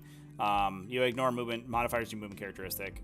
It gives you what looks to be immediately looks like Master of Ambush out of the Raven Guard Codex, which would be awesome. But unfortunately, it only lets you forward deploy Rangers. So you can't be forward deploying Aspect Warriors and like ramming them into people, which would be super cool. You also get to shoot and perform actions without the action failing. Whatever. Subfaction seems... if you want to play a bunch of Rangers, so it seems like the subfaction for you. And all of these Craftworlds are very specifically keyed towards certain unit types, which I think is pretty cool. But again, I don't know if taking a bunch of Rangers is going to be particularly effective, so I don't know if I would be looking at those guys too hard. Ulthway, on the other hand, might be the best one, though. There's always, in every codex, there's always one subfaction that gets all of the buffs, and I mean, what a shocker, it's always the one that's like most front and center in the lore. It's the one that they want people to be playing so they don't have to think about the other ones, and I think Ulthway is that for Craftworlds. It gives them +1 to cast for the first psychic test for each unit. So if you have 3 psychers that each cast 2, half of your psychic spells are +1. The first cast for each of those individuals, which is a super duper good subfaction ability for an army that wants to be getting off casts like or spells like Doom and Guide. Incredible. You also get a Salamander's wound reroll. So you reroll 1 wound roll for each unit when you're selected to shoot or fight. Oh, glorious. Okay. This is like we're feeling like Emperor's Chosen right now. We also have a mortal wound ignore and a 5+ to ignore mortal wounds, and the entire army has a 6+ invulnerable save. 4 abilities. They get 4 abilities in their subfaction. The subfaction ability is incredible. It's so good. The 5+ mortal wound ignore, maybe not that big of a deal. It's good for the more heavily armored stuff. It's especially good for when you're digging your fast units into people and they're trying to dig back out with out of activation attacks. So when you're trying to, you engage a bunch of stuff with Howling Banshees or Striking Scorpions or Shining Spears or whatever, and they're trying to smite you out of melee, that 5+ mortal wound ignore is going to be a big deal. And, similarly, if they're trying to use like Hammers of Wrath to get rid of you and stuff like that, that mortal wound ignore is going to be pretty cool. The 6+ invulnerable save a lot of times won't matter. They're trying to push Guardians with Ulthway because that's kind of their lore thing. So Guardians having a base 6+ invulnerable just to be a little bit harder to kill, I think is great. I don't know how much that matters. So there's a lot of AP2 that's going to be putting them on a Guardians are 4 in this codex, right? I didn't actually check, so now I'm just assuming they're a 4. They are a 4. Okay, cool. Yeah. So there's a lot of a lot of the things attacking them is going to be AP1 or AP2, so that 6+ invulnerable is not going to matter. And sometimes you'll be in cover, and so you'll be like saving on a 5. So 90% of the time, the 6+ doesn't matter. It does affect your vehicles, which is cool. So having them be like annoying to kill, that's some Death Skulls energy right there, where you're like shoot a rail rifle at them, and you're like boom, take 7. And you're like maybe I take only 1. I don't know. Strands of Fate with the 6-foot invuln? Oh, yeah, that's a good call. Chew chat. Yeah, you can Strands of Fate the invulnerable save. It is just it's just saving throws, right, for invulnerable save, for Strands of Fate? Saving throws, yeah. So, yeah, that is very good. Okay. I'll buy that. It makes your tanks much harder to kill. In addition, you can sort of piggybacking off that, you can retain additional dice from your Strands of Fate roll with their Warlord trait, and you get to make your powers undeniable with their Psychic Test. Their stratagem is +1 to hit for Guardians, which I think is good if you're trying to push Guardian bombs, which I think are probably pretty playable in this codex. So that would be like a big unit of like 20 Guardians webway striking in, so they teleport in. They are bumped up to an 18-inch range now, I believe. And you can give them +1 to hit. You can give them rerolls, either with the 1 CP stratagem or by having an Outarch nearby, reroll once to hit, and then you can doom the enemy. So they're attacking 40 times with rending, hitting on 2s, rerolling, wounding on, whatever, rerolling everything. And then 6s go big. Plus, you could spend the CP for exploding 6s on them, and the unit goes, like, absolutely ham. Where's the Guardian unit? Storm Guardian. Oh no. I didn't silence my phone, chat. I apologize. Yeah, so the Guardian Defenders, you can take 20. They have 2 shots apiece of the catapult at 18 at -1, and then Shuriken to -3. And you can take 2 heavy weapon platforms. So you could take like 2 additional Shuriken cannons if you wanted to go all in.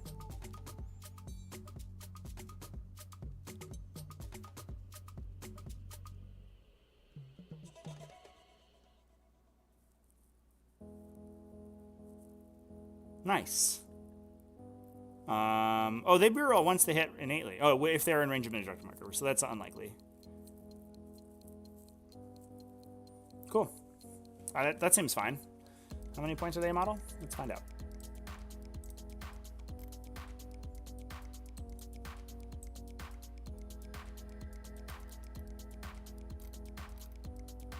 Oh no, we're in Harlequins. That's not what we wanted. Points.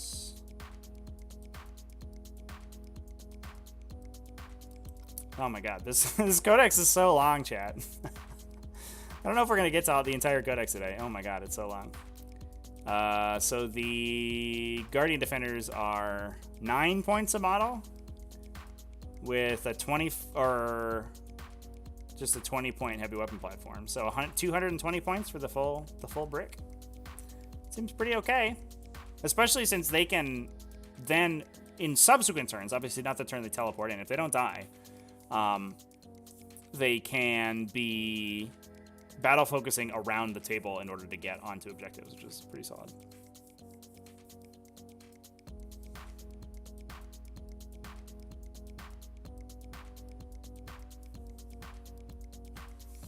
Artillery and Wind Riders can use it as well. Oh, those are also Guardian keyworded? Hey, that's some technology. Are we back on, like, scatter bikes, chat? The 6-shot scatter lasers? AP0, though, is probably sad right now. But I guess they just fire regular shuriken catapults 4 shots apiece for 9. So it's 40 shots with the base, with the infantry dudes. I guess the upside is that the Wind Riders can just be moving 16 inches, or more than that. 22 inches and shooting without penalty.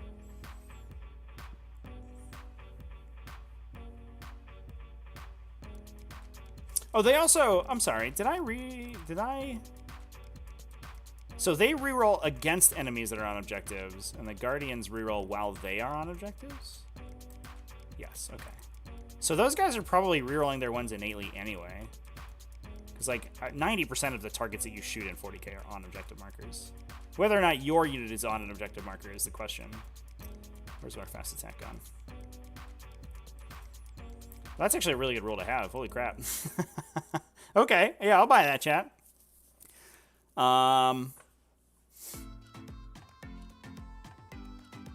So you can +1 to hit them, and then they reroll ones innately, and then full reroll. Ooh, ooh, oh, that's sick. They also have a base 3+ save, which is, I mean, it's not great, but it's fine.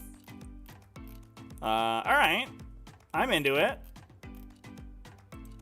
And then you can +1 to hit the. You're also saying the support weapon platforms. I guess that's also good, right? Are you taking? So here's a question, chat. Let's take a look at support weapon platforms real quick. What is going to be the loadout for support weapon platforms? Because I know there are buffs for. Where are they? Dark Reapers, support weapons. So there it is. It's literally the last one. So there are. It's still got the old Guardian on it. Eldar, never change. So I know there's buffs for the D cannons, and the D cannons went up to D6 +2, but they are only 24 inches. It feels like D cannons are still the way forward, but I guess the Shadow Weaver's got a big glow up too. They don't rend anymore, but they're base AP 2. Maybe just take both. 4K no los dos. Elden Warden played 9 Wind Riders with Scatter Lasers last weekend. TCP has 54 shots hit on 2s. Well, so they don't reroll 1s with the Scatter Lasers, right? Oh, you spend the CP. Yeah, the Stratagem works on any Guardian, right? The reroll 1 Stratagem. It's not just Guardian Defenders, I assume. It is Martial Citizenry. Yeah, Guardian unit. Okay, yeah. So it's 2 CP to reroll 1s, 54 attacks, strength 6 AP 0 versus the AP having the AP value and saving a CP on the Shuriken Catapult.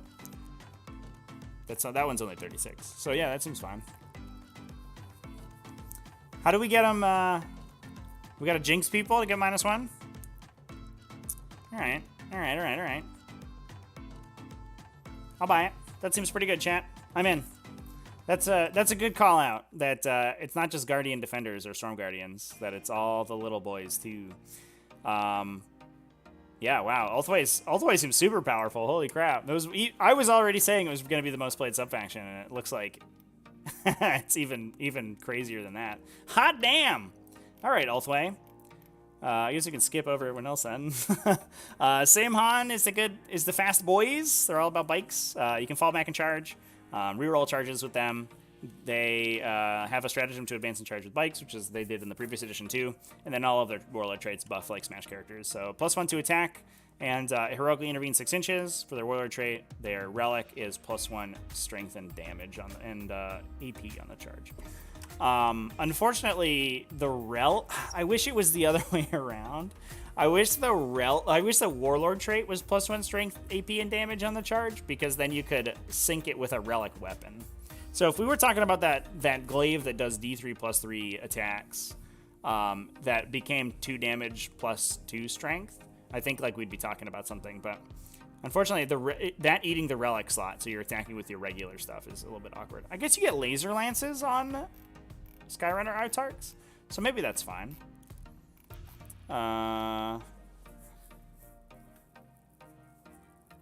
What's a laser lance and a star lance though? So it goes to strength.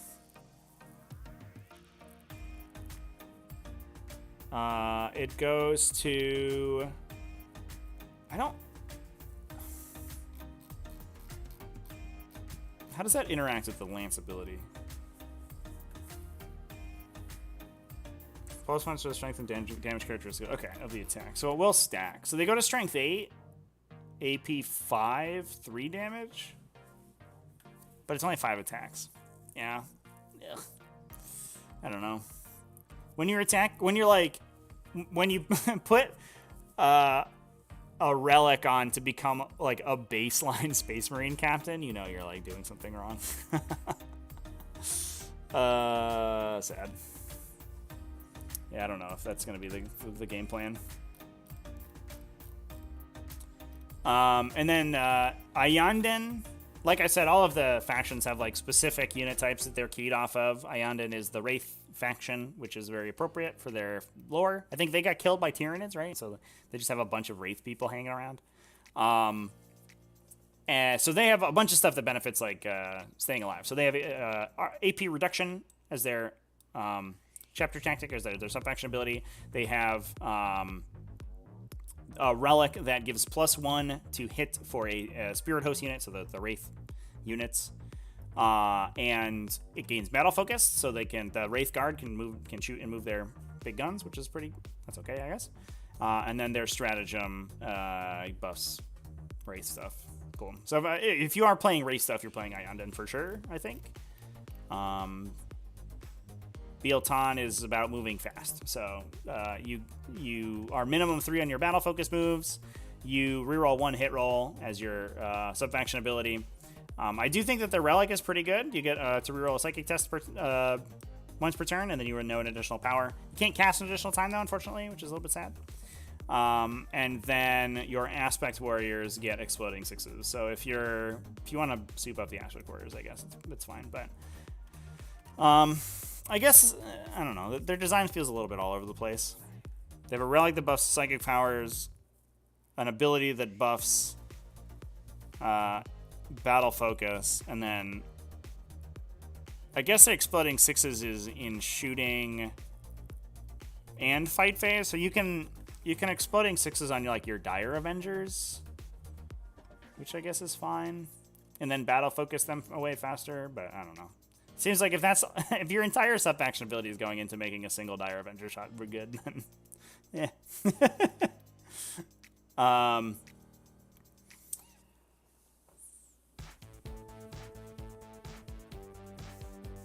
Yeah, their Relic is just a Chapter Master, or their Warlord trait's just Chapter Master. Yeah.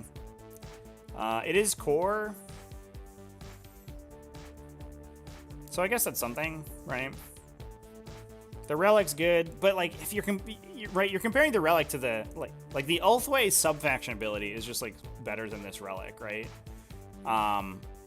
It seems like depending on how you build, the Ulthway stratagem is going to be roughly equivalent to this ability. The Warlord trait and stratagem combo better in Bieltan, because the rerolls into exploding 6s is going to make the exploding 6s slightly better, but generally exploding 6s is exactly equivalent to +1 to hit, which means the stratagem's exactly the same. And so you're just comparing the Ulthway subfaction ability to the Bieltan subfaction ability, and the Ulthway subfaction ability is 10 times better. So I guess there's a comparison to be made. I guess it's not as one-sided as I thought, but I don't know. Ulthway just seems so good. It just seems so good, chat. Where's my phone beeping? I'm gonna turn my phone off. I apologize, chat.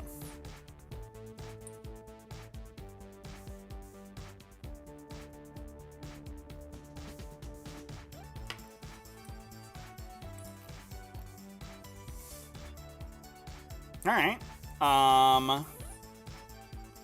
And then we do have a lot of stuff in the custom Craftworlds. I do like. Well, I don't know if I like it, but it's something that exists. They did this in the Tau Codex as well. Basically, pick an existing craft world and steal its abilities now also includes the subfaction specific Warlord trait and stratagem. So you do get access to the additional abilities that are tied to that original subfaction. But so you're more close to a successor chapter than you were in the previous versions, but you lose a couple of abilities. In the Tau Codex, you also lose the downsides that Farside Enclaves get, which was a little bit of an oversight, because you could just take the Farside Enclaves subfaction ability but lose their restriction on ethereals, which is pretty shady. in this case, there is no reason not to pick the craft world proper, right?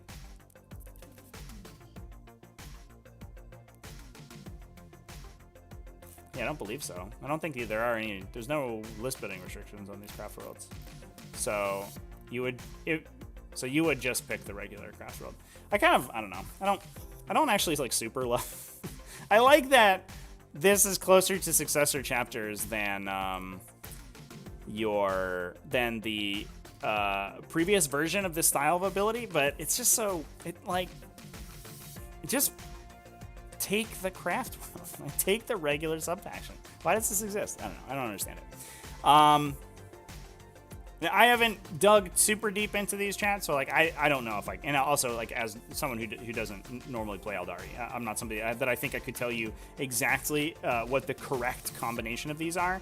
I know elite citizenry and expert crafters go together to create master artisans, so that's still around and is still going to probably be very powerful. There is an exploding 6. Yeah, there's an exploding 6 when you're set up on the battlefield. For the first time, so that's when you come out of Deep Strike and stuff, basically.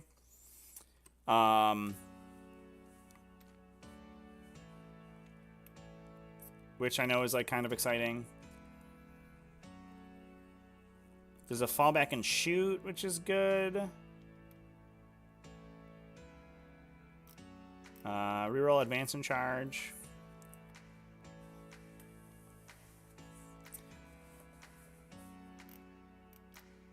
And then we're looking at Hail of Doom chat. So it just gives you Gene Rot Might on your shuriken weapons. Yeah, that is a good one because it converts your hit rolls of 6 to wound rolls of 6, so you can trigger your shuriken abilities. Okay, I'll buy that. So if you're trying to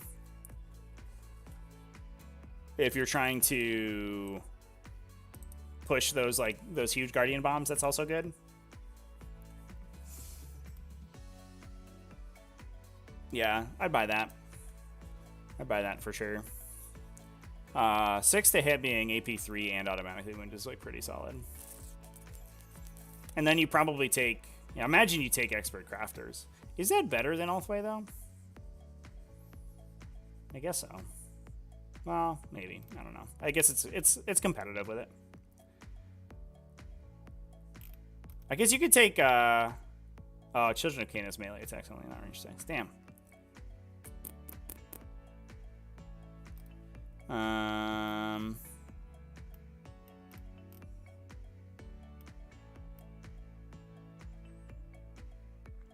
If you're trying to Guardian Bomb people, you could Halo Doom plus Webway Warriors. That seems like a combo that has been built in. So you have Exploding 6s and your 6s auto wound with Rending. If you're pushing Aspect Warriors, Vengeful seems good. Exploding 6s in melee. Yeah, that's just upgraded.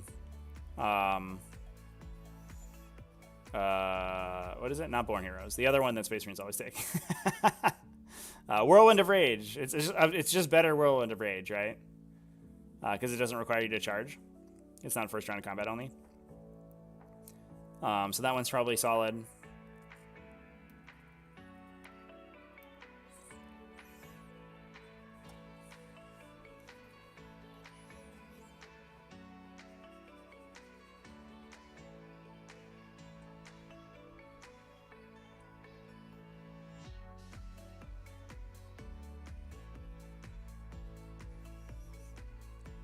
So you Webway Warriors plus Hail of Doom plus the Exploding 6's strat.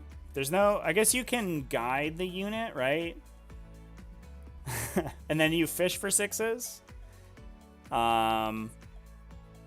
We need a plus... If we get a +1 to hit on a Guardian Bomb, I think I would like that, please. But then you fish for 6s, because then your 6s are 2 additional hits that then convert to wounds, and then 1 set of automatic wounds that rend. That does seem pretty cool. There's gonna be like, I don't know. It seems like kind of a meme build, but like I would play that. That seems fine. And then you're just re-rolling all of your successful hit rolls to try to get 6s. I'm into it. I'll buy it. So moving on, we should talk about the subfaction or the secondary abilities real quick. There's one, Scry Features is basically it's a fixed psychic ritual. So you do it on an objective, but the warp charge value increases every time you complete it. So unlike Psychic Ritual, it actually does get harder, and Psychic Ritual just stays the same the entire time.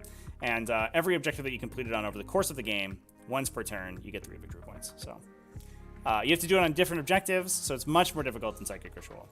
And you just go from objective to objective.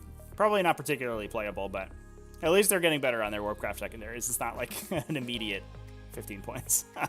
I think Wrath of Cain gives you a victory point if you kill an enemy unit with an Aspect Warrior melee attack.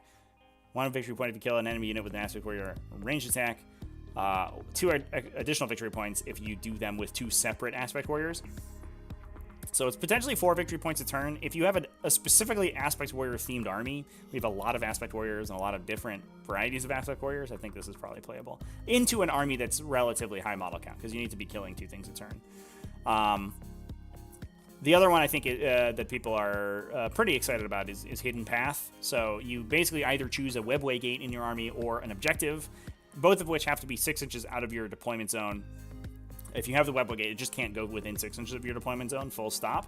And then at the end of your command phase, so when you would go to score, you will score if enemies are either not within 3 inches of the webway gate or outside 3 inches of the objective marker. So that means that it's not super tough for them to for your opponent to contest, because they just have to get there by the end of their turn, and then they would be denying you your points, and you get victory points equal to the current battle round number. So it maxes at 15 if they never contest you. If they contest you early, it's worth less for them, but if they contest you in round 5, it's worth a lot. It's worth 5 points, obviously. What you can do, I think, is you can try to create situations where the webway gate deploys like off on the side somewhere, so your opponent can contest you, but it becomes very difficult for them. Like, they have to then peel units off of playing for primary objectives, and that becomes very difficult. That is a battlefield supremacy, unfortunately, so it takes the place of your Stranglehold and your Engage in all fronts, which I think Aeldari would want to be doing. So it might be a flex pick, but I don't know if you're going to take it instead of those objectives, because those secondaries are some of the most consistent in the game. And then their Shadow Ops is an action they perform within 6 of your... Oh, not within 6 of your own deployment zone. And it takes 1 turn if it's a Ranger's unit, otherwise it's a... Or your turn if it's a Ranger's unit, otherwise it's a full round action. And it's 2 victory points if you're not wholly within your opponent's deployment zone, 4 victory points if you are. That seems fine. Are you going to take that over Retrieve Knockbund? I guess? It's probably a pretty easy 10. No. It's an easy 8. Or it's an easy 10 if you have a Ranger unit, like, on your back, sort of, not your back table edge, but, like, near your side of the table. And they're just wandering around, getting 2 points a turn. That seems okay. But you also have to be including Rangers, so you kind of have to build for it. Eh.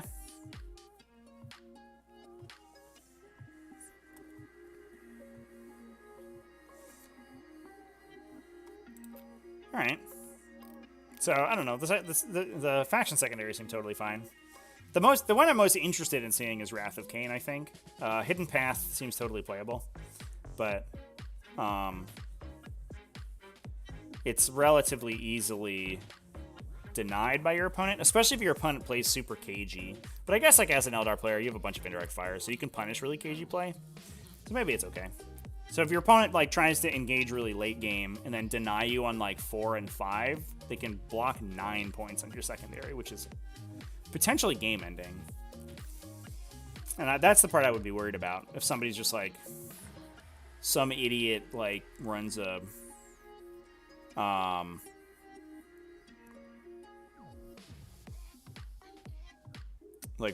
assault marine over there, basically. It's interesting, like, you have to have units near the webway gate, but your opponent has to have no enemies near the webway gate. It doesn't matter how, like, whether or not there's control of the webway gate, right? It doesn't check control. It's not an objective marker. So if you do have a webway gate in your army, you can actually get punished pretty hard for it. I am slowly souring on the hidden path, unfortunately. And then we're on to data sheets. I think we can mostly just kind of scoot through the data sheets. I do like that the Autarch units have this superlative strategist, which allows you to command reroll multiple times per phase, which is pretty cool. And then they also have that 6-inch core reroll on Zora that everyone expected them to have. But unfortunately, I don't know if Autarchs are necessarily going to be sort of the same universal include that we saw them previously. We can talk about the Phoenix Swords, I guess. Although it is, obviously with the caveat that currently they basically don't work. And you'll have to see them get, we'll have to see them get updated for sure. The wording on their abilities needs to change. Or on the Strands of Fate ability specifically. So Ashermen, I think they all give objective secured to their own guys within 6, yeah. But so I think what they want you to do is like to put these guys in a transport alongside their aspect unit, so that when they both go into melee, they're going to be benefiting from that obstacle, so they can play sort of this aggressive victory point denial. I wonder how often you're going to see these guys just on their lonesome. I think there's a potential that might happen. So, yeah, Asterman's got 6 shots with an AP2 Shuriken Catapult, or a 2 damage Shuriken Catapult, so it rents the AP4. Seems fine. He's got, so they're all Strength 4, Toughness 4, 6 wounds, 6 attacks, lead 9 2-up save. So those are all the same. And then the Phoenix Lord ability gives them a 4+ invulnerable and damage resist up to 3. So his sword comes in at Strength 6, AP3, 3 damage, D3 mortal wounds in addition on a wound roll of 6. All right. We'll open up the guys' points. Where are your points at?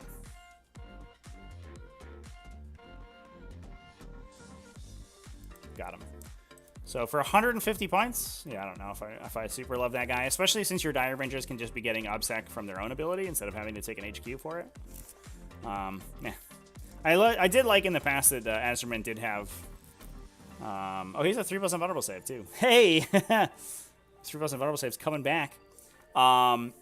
In the past, he did have a lot of synergy with Dire Avengers, and especially because his D3 mortal wounds were in addition on modified 6s, which meant that you could stack hit bonuses on him to try to get those mortal wounds much more often.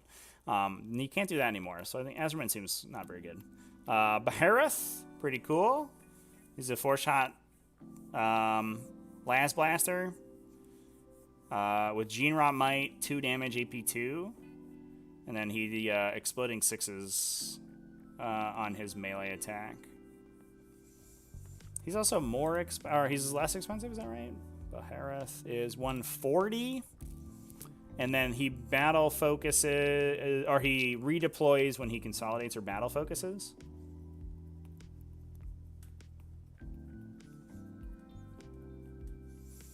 But I guess the question is, what is he doing when he does that?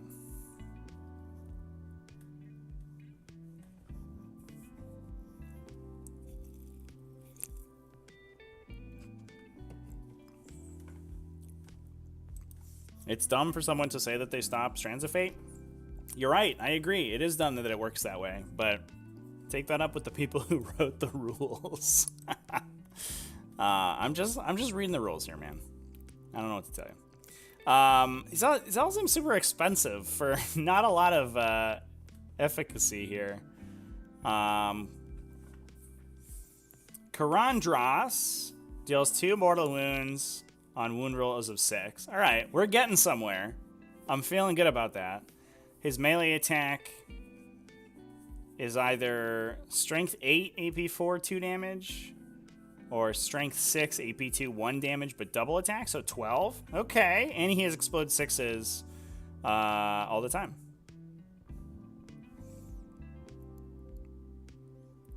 His exploded attacks do not benefit from Scorpion's Bite, though. That's awkward to keep track of. But this guy does seem just like a beat stick that you can put into a list. Okay. I'll buy Karandras. He also has a 2 damage Shuriken Catapult, 2 shots. Sure, that guy seems totally fine. Malgan Ra has the Sniper rule. I guess it's 6 shots, 2 damage for 150 points. Is that how much he is? Oh, Malgan Ra, not like this. Your new model's so cool. Where you at, buddy? 150. Oh my god. So for 150, he ignores Dense Cover. He counts as 2 models for models destroy them or alphas, whatever. And he gives Dark Reapers objective secured. Ooh. So 150 points for 2 damage Shuriken Catapult. Or Shuriken Cannon, excuse me. That sometimes deals mortal wounds. Ooh. It also doesn't have the Shuriken roll. Hold up, chat. What? It's not actually a Shuriken Cannon? Oh, why? Oh my god. Strands of Fate has something about Aeldari agents? No, it doesn't, is the problem. That's, there's no, I mean, yeah, we've gone over it like 10 times. There's no inclusion for Ynnari or for Phoenix Lords. If you have any of those, there is an inclusion for Harlequins, though. If you have the Harlequins Patrol, it doesn't break Strands of Fate specifically. But the, anything in your Azuriani detachments that isn't Craftworld carried will break them. Oh, Malgan Ra. I love that your huge Shuriken Catapult is not a Shuriken Cannon. Oh my god, okay. Fugan. He rerolls 1s to hit. No, 1s to wound against vehicles or monsters. Not 1s to hit, though. Okay, interesting. If he's the last any wounds, he gets +1 strength and attack, so he goes to strength 6. Oh, so he's tougher. He's strength 5 AP, or strength 5 T5. So he goes to 7 attacks at strength 6, and then his axe is just 3 damage. He does have the one-shot gun. It either lanterns, so it does the the closest to closest line thing and attacks everybody in between. I guess including friendly units as well. That's interesting. Or it shoots a D6 +4 gun. Now, I think I'm higher on Fugan than a lot of people are. He's also 150 points, I imagine. Just because he is a character. He's 160. Ooh. He is a character, so he's firing this like sort of intensely powerful gun, right? Strength 10, AP 4, D6 +4, rerolling 1s to wound, and you can Strands of Fate any of those. I don't know if that's worth 160 points, but it is untargetable. So that guy probably gets to shoot that gun multiple times. And it does have, I mean, it blows up little vehicles, I guess. It's weird that none of these characters buff the output of their Aspect Warriors. They all give them objective secured, which is like not really what you're taking Aspect Warriors for. It's very strange. In the Aspect Warrior focused codex, the Aspect Warrior, the Phoenix Lords are the worst models. I don't understand. I don't get it, chat. Yeah, the 12-inch beam's no good.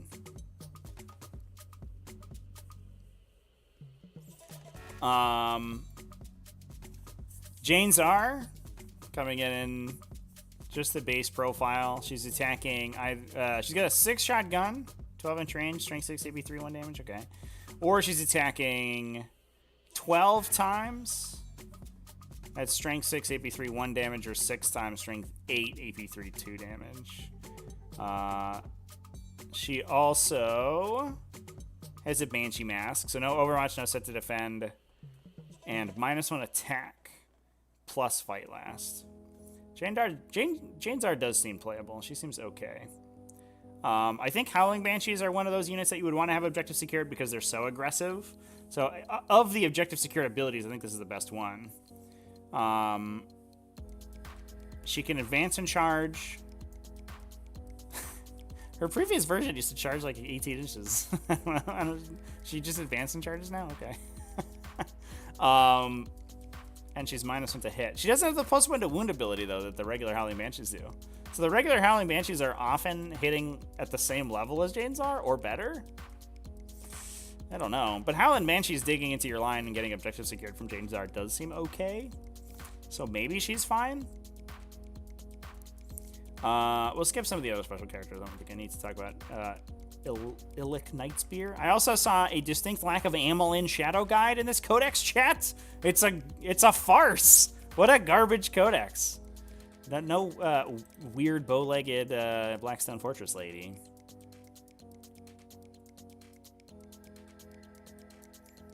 Fugan can accidentally turn on Dire Avengers double shoot. I do like that.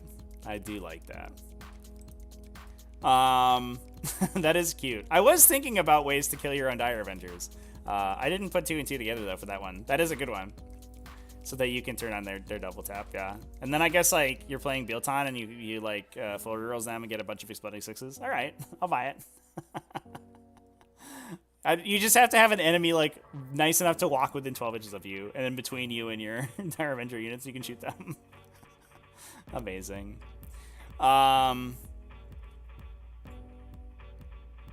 right, and we're down to casters. So the Spirit Mark for the Spiriteers gives Spirit Host core, reroll 1s to wound.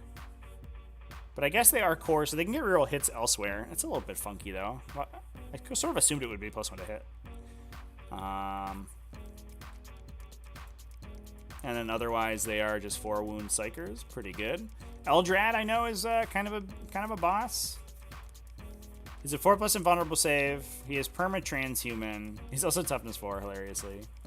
So we see the new Ghost Helm abilities here. Never suffers Perils of War, but it's not a 2+ ignore against the Perils Mortals. It's you just don't take it, which saves a lot of time, thank God. Because I don't know if I ever saw anyone take Mortals off of Perils of the Warp with a Ghost Helm. So it just feels like it was unnecessary. He rerolls all of his psychic tests, and we have to remember that he is in Ulthway, and you can't soup detachments anymore, so he's always getting the Ulthway ability. So he has +1 to cast on his first psychic test as well. And then Runes of the Farseer lets you reroll your... you can reroll 1 Strands of Fate dice for each active Farseer you have that are not in engagement range of enemies. I guess they're too busy fighting. They can't, like, do their funky Strands stuff. I don't know what you have to do to Strands of Fate. And he has a cast 3, deny 2. Oh my god. Eldrad, what a boss. I like Eldrad. He seems great. I think that is another kind of unspoken benefit of Ulthway, right? Is you get this guy? Sold on Eldrad. Interestingly, we have an AP value on Witchblades now. They're AP 1 and Poison 2+, which is pretty good. They have basically all those abilities. 4+ vulnerable save, Runes of the Farseer, never suffers Perils of the Warp. Good stuff. They are cast 2, deny 2. Yeah. Less efficient than Eldrad. The standard Autark has all the cool special abilities, or the cool special weapons.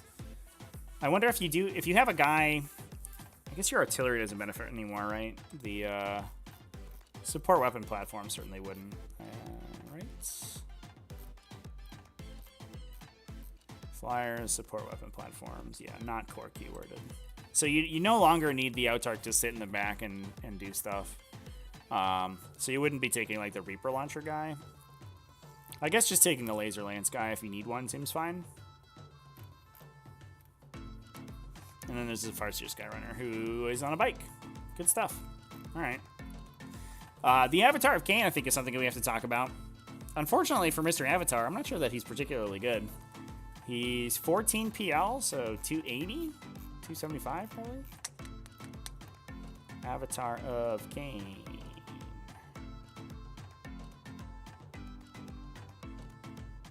Sir not appearing in this film.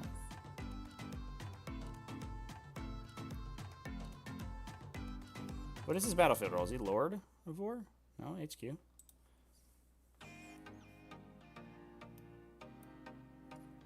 Am I blind, chat? Am I missing him? Oh, it's this one. He's just in the middle of the Artarks. Okay. 270, yeah. So he's 270 points. He's half damage, 4+ a vulnerable save. So he's a tanky boy with 14 wounds.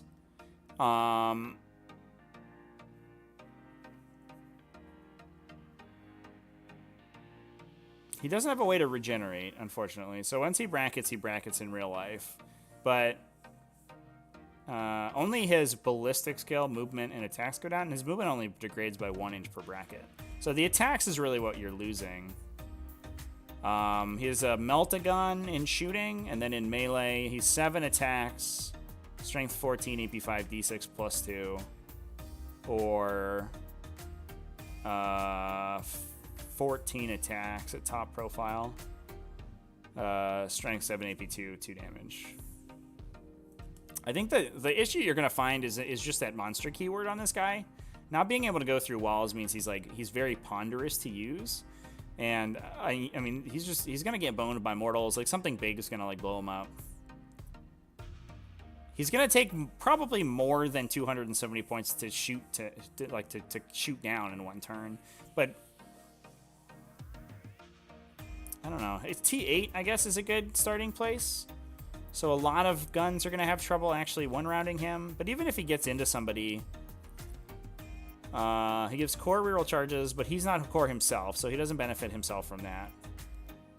So he has no buffs. He has no rerolls. He has no... he doesn't ignore inbones or anything. So, like, once he even gets in, you know, he's probably mid-bracket once he hits something, and he's 6 attacks. He might blow up a vehicle or something, but 270 points for a dude who can't walk through walls is like really tough. Ulthway may help for sure, because you can 5+ shrug, definitely. I wonder if there are any other subfaction abilities that it would benefit him particularly.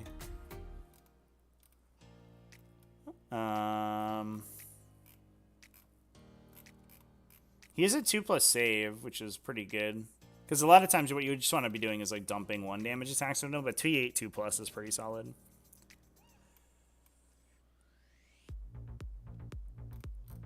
Yeah, I guess not.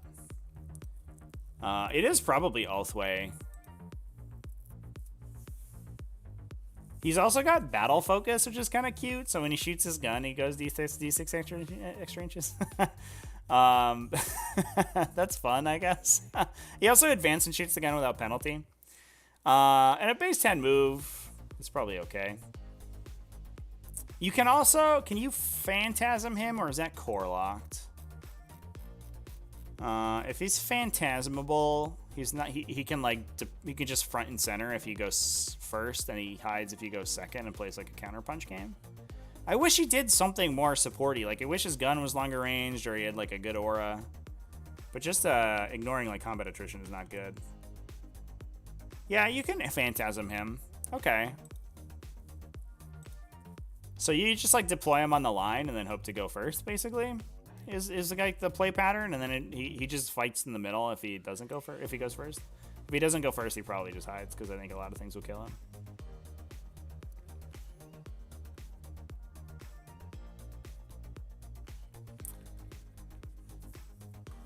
I guess, yeah, he's probably, I guess at 270, it's not the end of the world, right? Because, like, he certainly takes more than 270 to kill. T8 2+ half damage is probably good enough defensive stats that he's like obnoxious enough to kill that your opponent like takes multiple turns to do it. And all that time, like they're sinking attacks out of this guy instead of trying to root out your indirect fire. So as like the sort of hard nougaty center of an Eldar front line, I think he's probably fine.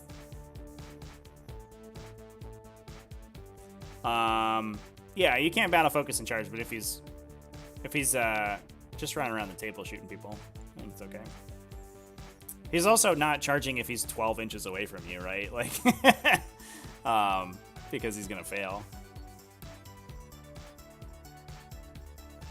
He definitely has a Craftworld keyword, chat. Check this out. Look at that right there, Craftworld. He's also a demon. Get wrecked, demon. How do you take Webway Gate? How take Webway Gate bad on most missions? How take Webway Gate? Well, with the new fortification rules, you can delete a piece of terrain in your deployment zone to make room for a Webway Gate. So it's much easier to fit that thing, especially on US Open, because you can delete like a big chunk of terrain that opens up a lot of space. I guess we should talk about the Webway Gate since there's been a lot of discussion about it. Let's take a look at this thing. So it doesn't have a defensive profile, so it's untargetable. It's an obstacle. It doesn't provide cover in any way, and it doesn't obscure, which is good, I guess. You set it up more than 12 inches away from the enemy deployment zone and enemy models. So it can be screened out by enemies, which is cute.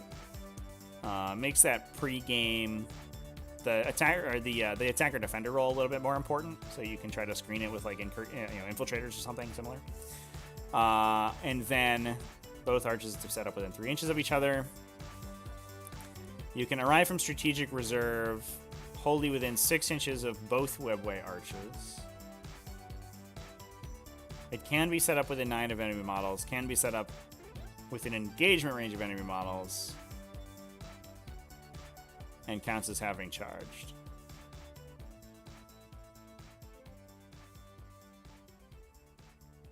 You also have the command point cost required to place units in strategic reserve if you have it. But they just come in turn 2. Yeah, I could see Webway getting this guy. How many points is the Webway Gate itself?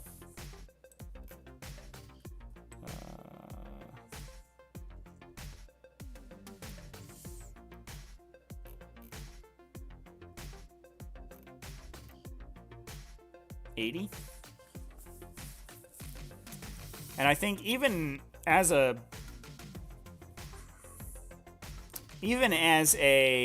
piece that can be set up in a way to be obnoxious to your opponent, because it is an obstacle, it's not breachable, so their stuff can't move through it.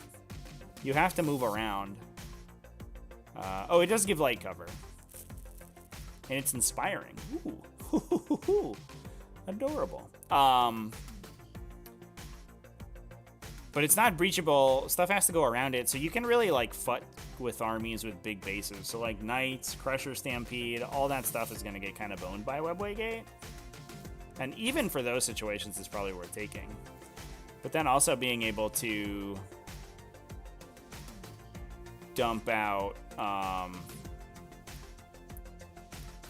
your melee stuff within 9 inches of enemies is probably pretty good.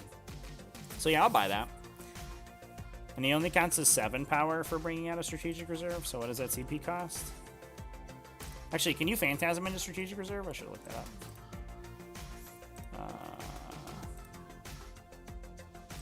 Phantasm.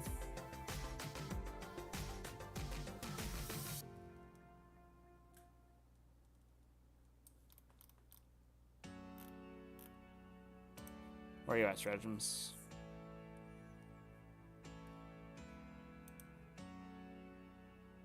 Yes, so it costs 2 CP to put him in strategic reserve because you're just going to do that for freezies. Okay. All right, I'll buy that, chat. Just Webway Gate in the Avatar of Kane. Easy peasy. And he's 12 inches away from the opponent's deployment zone. Or the gate is 12 inches away.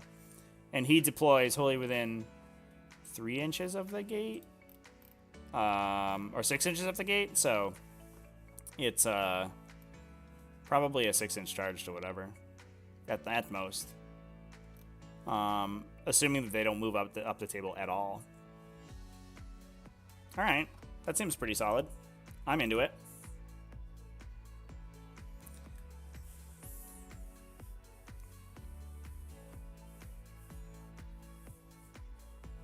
Webway Gate gets killed by forward deploy units and abandoned sanctuaries. Yeah. But I think forward deploy units are becoming less and less common, at least in the metagame. Because, like, previously it was like, well, everybody has forward deploy because everyone's... I guess, like...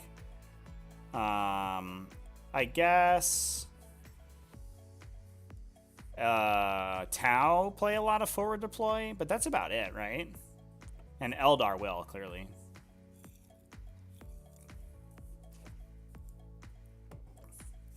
But, like... I don't know if you're that worried about Space Marines grading you out because you get to play against Space Marines, right? And I don't really know anybody else who's going to have, like, appropriate forward deploy. Like, Orcs do, but not if they play Speed Mob. And they're going to be playing Speed Mob because it's the best. So, it seems a pretty safe pick to me. And I think especially because it's only 80 points. And if you take a single fortification, it refunds its CP cost. So it's literally just an 80-point investment for the potential to, like, send all these dudes in directly into the fight without having to, like, worry about strategic reserves. It seems fine to me. And worst case scenario, you just, like, put it on your back table edge and don't think about it, right? It sits in the back of your deployment zone and gives you guys +1 leadership, which isn't good, but it's not terrible. We've talked a lot about Guardian Defenders. Rangers also still in troops, so that's good. They are relatively pricey. Is that 80 points a unit? I apologize, I'm scrolling through a lot here, chat. I should, instead of moving back and forth on these alternate tabs, I should just keep one on points. God, this codex is so long. Look at all these entries. Holy shit. Let's see. Oh. Wave Serpents. Oh, it looks like one page is out of order there. There's like a page of Harlequin Stratagems in the middle. So Rangers in at 13 points a model, so 65 for a squad, but that is less than 90 for a Guardian Defender squad. And they also forward deploy, right? Because they have advanced position, yeah. And then they have camo cloaks. So Rangers probably still, especially since Dire Avengers are dumpstered, Rangers probably the go-to troops. We also have Corsairs who are 12, is that right? Yeah, 10 per model. I guess, oh, they're only 50 per unit. No, it's probably Corsairs then. Well, it's probably a combination. But Corsairs do not count as your compulsory selections for a detachment, so maybe not.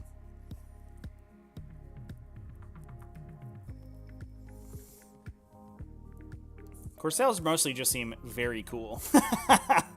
They're 4+ save. They're 2 base attacks. This profile is, I think this is a profile that has been, like, carefully curated to make Sisters players angry because they cost 1 point less than a Battle Sister, right? And they come stock with a Shuriken pistol and a power sword. But they can swap that for a Shuriken rifle.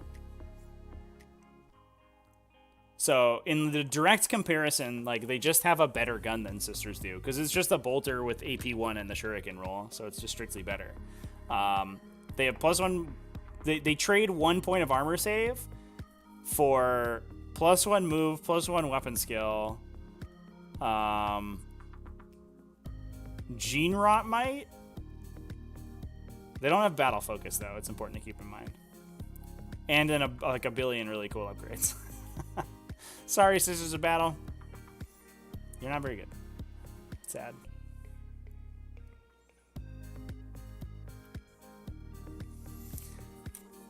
A lot of the strength of the Eldar Codex depends on the viability of the gate. If you can set it up in terrain with player optimized terrain, it'll be great. If not, Eldar DOA. Well, with player optimized terrain, it seems even better, right? Because you have control over your side of the table when you set it up. So you just give yourself openings where you, like, have one of those, like, stupid crates or whatever, and you just remove it and put it down. Like, you can measure out your potential placements for the webway gate immediately, right? Psychers and Drukhari too, yeah. Yeah, so one thing it's important to keep in mind, so there is the... this unit gets a Psyker, right? inside it. Am I crazy?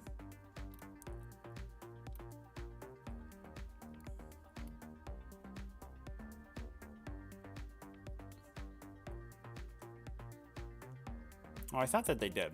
Okay, maybe I am insane. But at least you can take the Harlequin detachment and take Psychers in it, at the very least. All right. Also, Storm Guardians here. Basically the same thing. They get Flamers, which is cool. Aeldari Flamers worse than Tau Flamers somehow. Sorry, Aeldari. They also get Fusion Guns though. Fusion Guns pretty good. Can't put Fusion Guns in a regular Guardian Defender squad. All right. And then we move to Elites. Yeah, move to Elites. We have Dire Avengers, which talks about a lot. You can get Obsec from their Exarch trait or 5-up Rend on their Shuriken rifles.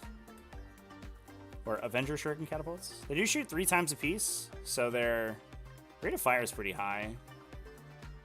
And per model, they're only in at 12 points a pop.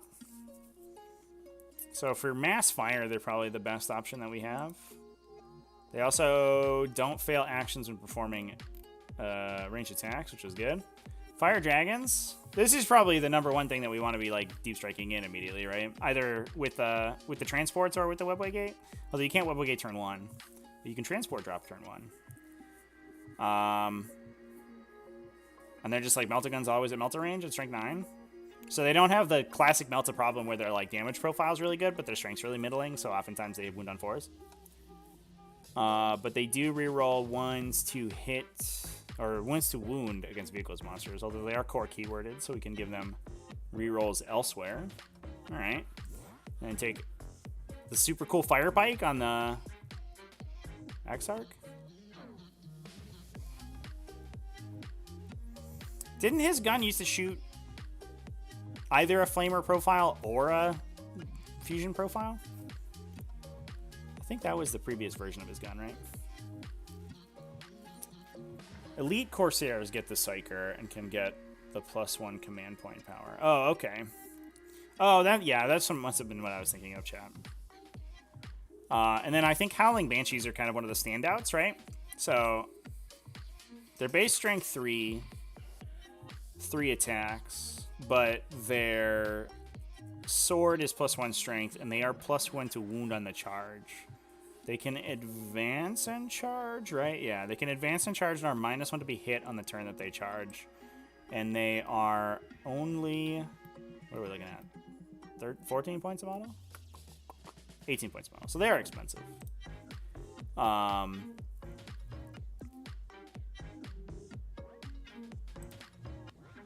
Is that right? 18? I guess so. Interesting. All right. So they pay for it, right? They're like kind of an incubi equivalent, but they're only 1 damage. But the +1 to wound is a big deal. And then the Exarch gets like souped up through the roof. Plus they have a fight last when they charge, and you can't Overwatch instead to defend. And I think that's a really big deal, right? So one of the big downsides is like there is a prevalence of flamers and these kind of high rate of fire weapons that you'd Overwatch really well into Howling Banshees with. Or into Eldar aggressive stuff in general. And I think the Howling Banshees really can circumvent that really well. So, even as part of an army that's going to be consisting of a lot of like striking scorpions and stuff, having Howling Banshees to soak the Overwatch in the bundle does seem very good. The striking scorpions get exploding 6s, so they're gonna chaff clear a little bit better, but they wound worse. Each one has a scorpion chainsword, which is +2 strength, so they are strength 5 instead of strength 4. And then the Exarch can have the big chainsword, the 2-hand chainsword, up to strength 6, or strength 5. 2 damage with +2 attack, so he's swinging 6 times, and I believe there's a relic you can give them to make him strength 6 +3 attacks. It's basically just a Teeth of Terra, if I'm remembering correctly.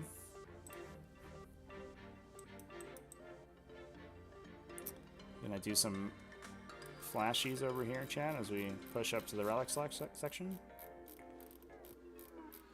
I was a little bit, I mean, a lot of these relics are a little bit underwhelming, but it is still only 2 attacks, but it is +1 strength. So it would be paying a CP for the Exarch to get +1 strength. I don't know if that's worth it, especially since the strength 5 to strength 6 like cutoff isn't a huge deal. It's good against T3, which I guess you might see a lot of, but is that worth a CP? I don't know. You could just take the upgrade to auto wound him. Although having the Mana Blaster's trigger on 5s with the other upgrade is a big deal. So their 6s to hit auto explode. So the unit of 5 is swinging 16, 17, 18 times. Oh no, they're 4 attacks each. Oh shit, these guys attack a bunch of times. Okay, so so a unit of 5 is swinging 22, 21, 22, 23 times. They're exploding 6s. So they probably convert that to like 18 and then inflict 4 mortals. And if they win Space Marines on 3s. So it's like 12 at AP 1 and 4 mortal wounds on average from this unit without any buffs. Woof. That's pretty good. Striking Scorpions seem good. So I think your aggression is going to be kind of a combination of a Striking Scorpions and Howling Banshees. And then you're going to back that up with the... Look at this art, too. Ah, this guy's so cool. Striking Scorpions are the coolest. You're going to back that up with the Howling Banshees and the Indirect Fire, and then, or have the Howling Banshees and the Striking Scorpions pushing up, probably from transports. And then you back that up with the Guardian units like we talked about, and the Indirect Fire sitting in the back. It seems like it's going to be how, at least a pure Craftworlds army is going to be composed. It becomes different, I think, once you start rolling Harlequins into it, because Harlequins do a lot of the same stuff. The standard Warlocks can get taken. They are not characters. I guess that makes sense, because then you could look out Sir Chained the Farseer and make it, the entire brick untargetable, which would be a little bit gross. But you need at least 2 to Warlock Conclave on a Farseer, which I do like, to be fair.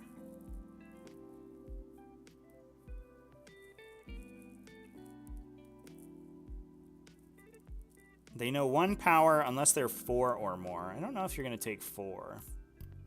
Seems like a lot. You can also take up to 3 Skyrunners. So gone are the days of the Skyrunner Conclave, the 9-man Skyrunner Conclave. Sad.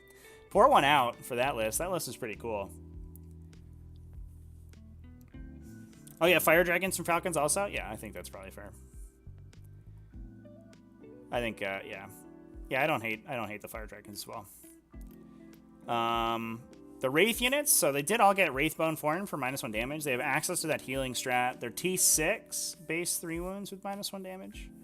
Only a 3+ save, but again, I think if you focus on the Wraith units, you are going to be in Ionden, so they're going to be -1 AP for AP 1 and AP 2.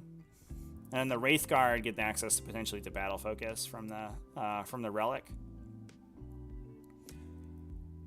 They're either a D6 blast, wound rolls of 6 to deal a mortal wound. So it looks like they've added they've made the D weapon rule 6s deal mortals, which is less exciting. The Wraith can't. So the D Scythe profile is really sad. It used to be a flamer, not anymore. The Wraith Cannon profile is relatively unchanged though. And they are core keyworded, so they do get rerolls and everything, which is good. I was a little bit worried about that. They wouldn't benefit from rerolls and stuff, and those Wraith units would be totally unplayable. But I imagine that they are expensive boys, right? Wraith Guard are 40 points a model. Oh my god. That's too many points. That's too many points a model. Like toughness 6 is not a toughness value that matters a huge deal. It's typically equivalent to toughness 5, so you're kind of paying for additional toughness you don't need. And they cost as much, like they cost more than a Terminator, but have a worse saving profile. They just pay for the -1 damage.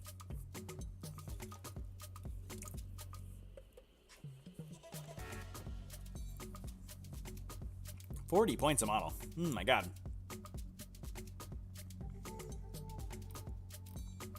Did we skip Wraith Blades? Are they in here? There they are. So these guys, they get 5 attacks with swords, or 3 attacks with 2 damage with axes. We probably take the swords, I imagine. Strength 6 is pretty good. We don't really need Strength 7. It's kind of unnecessary.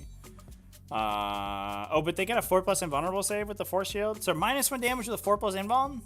Now we're talking. Like, at least we're getting somewhere, I think, at that point. Only 3 attacks, though. You get access to reroll 1s to wound from the Spirit's Ear, and then you also get, you know, reroll 1s to hit from somewhere else. But you're slow, and you're not really going anywhere. A Wraithguard or a Death Shroud? Yeah, it's an awkward comparison. Death Shroud's pretty good. This guy who attacks like 8 times versus like 1 Wraithguard? Yeah. Yeah, so I mean, there's like some weird scornergy with the Wraith Blades and Iandin, right? Because if you're ignoring AP, you don't necessarily need an invulnerable save. So why are we paying for the Force Shield if we're ignoring AP already? Outside against big AP stuff, which, I mean, obviously the 4+ invulnerable save is going to be good against. But at the very least, they don't get shredded by 2 damage, which I would be worried about, but it doesn't feel like they are quite tough enough to do what they want to do. I think if it feels like they should swing back harder. If they were obnoxious to kill, like, I won't say that they're easy to kill. Like, this unit is not going to just like vaporize immediately. But if they were annoying to kill, and if you sunk into them, they hit you back really hard, I think I would like this unit. But like 3 attacks, strength 7, 2 damage. It's just an Ogren with it's an Ogren with -1 damage, and or Bulgrin, excuse me. And Bulgrin are not a unit that you take anymore. Like, they are not a viable unit right now in 40k. How many points is a Bulgrin right now? Let's take a look at the Bulgrin profile. So a Bulgrin is 35. So 5 points off of a Wraithblade. So you pay 5 points to get -1 damage. Otherwise, and +1 toughness, I guess. Otherwise, they're almost identical. Their base save is worse, but they're going to have the shields. And in Bulgrin, like, attack extra. But their strength 7, their AP is worse, for sure, but I don't know how often that matters. And they're 2 damage. So their profile's the same. They can also have the invulnerable save. And they're just, like, slightly cheaper per model. But nobody takes Bulgrin. Bulgrin not good right now. And that unit is almost the same. It's just has the damage reduction. I don't know, chat. I don't know how much I rate those Wraith Seers. Sad. In Yunari, you can resurrect with Word of the Phoenix. Yeah, I don't hate. That's okay. That seems fine. You also don't get all of those Craftworld benefits that we talked about, though. So here are the Corsair Void Scarred. Did we skip Wraith Lords? I think we did, right? Let's take a look at Wraith Lords. So they are coming in at... Where you at, Wraith Lord? 100 points. Oh my god, okay. But you probably have to pay for guns. Yeah, so it's probably going to be 150 after everything's added on. They're only 9 wounds, T8. So they don't bracket. So I was talking earlier about unbracketing Wraith Lords, and you're not going to do that for 1 CP. Their core. Okay. You have my attention. And they can take Bright Lance, Scatter Laser, Star Cannon. And or 1 Ghost Glaive, which is 8 attacks, strength 7, AP 2, 2 damage, or 4 attacks, strength 9, AP 4, D3 plus 3. They can also take Flamers. I'm kind of into that. How much is the Flamer cost in this? No, it's 5 points. At least the Flamers gives them something to do when they advance. So like the bare bones, right? The glow scape is 15. You can take like 125, and he's got a big melee weapon and 2 flamers, and then you take like shuriken cannons, I guess, because you're assault.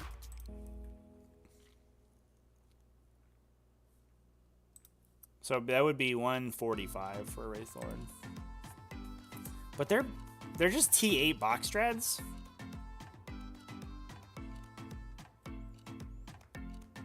I don't know if I'm into a T8 box dread, chat.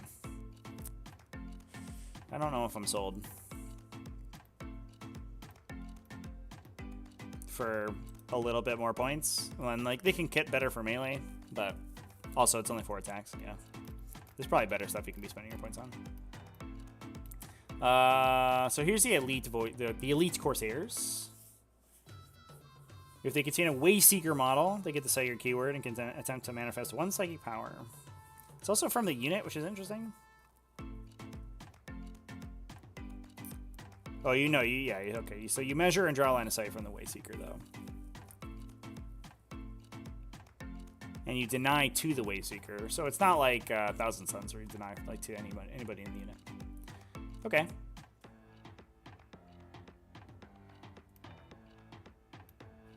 And that guy has a Runes of Fate or Runes of Fortune power.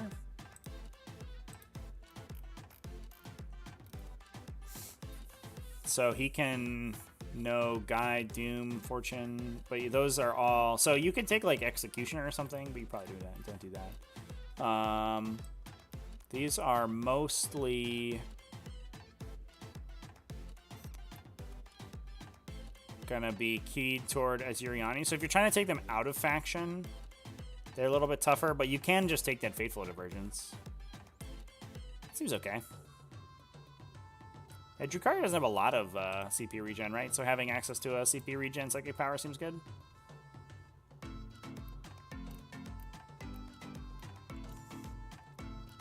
Then we get to talk about some fantasy attack stuff. We talked about Wind Riders already. Viper's in here, no core keyword, unfortunately. They are minimum 1, so if we do have like Master Artisans rerolls, a Viper is 50 points with a gun, 55 with a Bright Lance. It's only strength 8, but D3 plus 3 damage. They're T5, 6 wounds with a 3+ save, and they can advance fast. 55-point Viper with a Bright Lance for efficient reroll seems not too bad.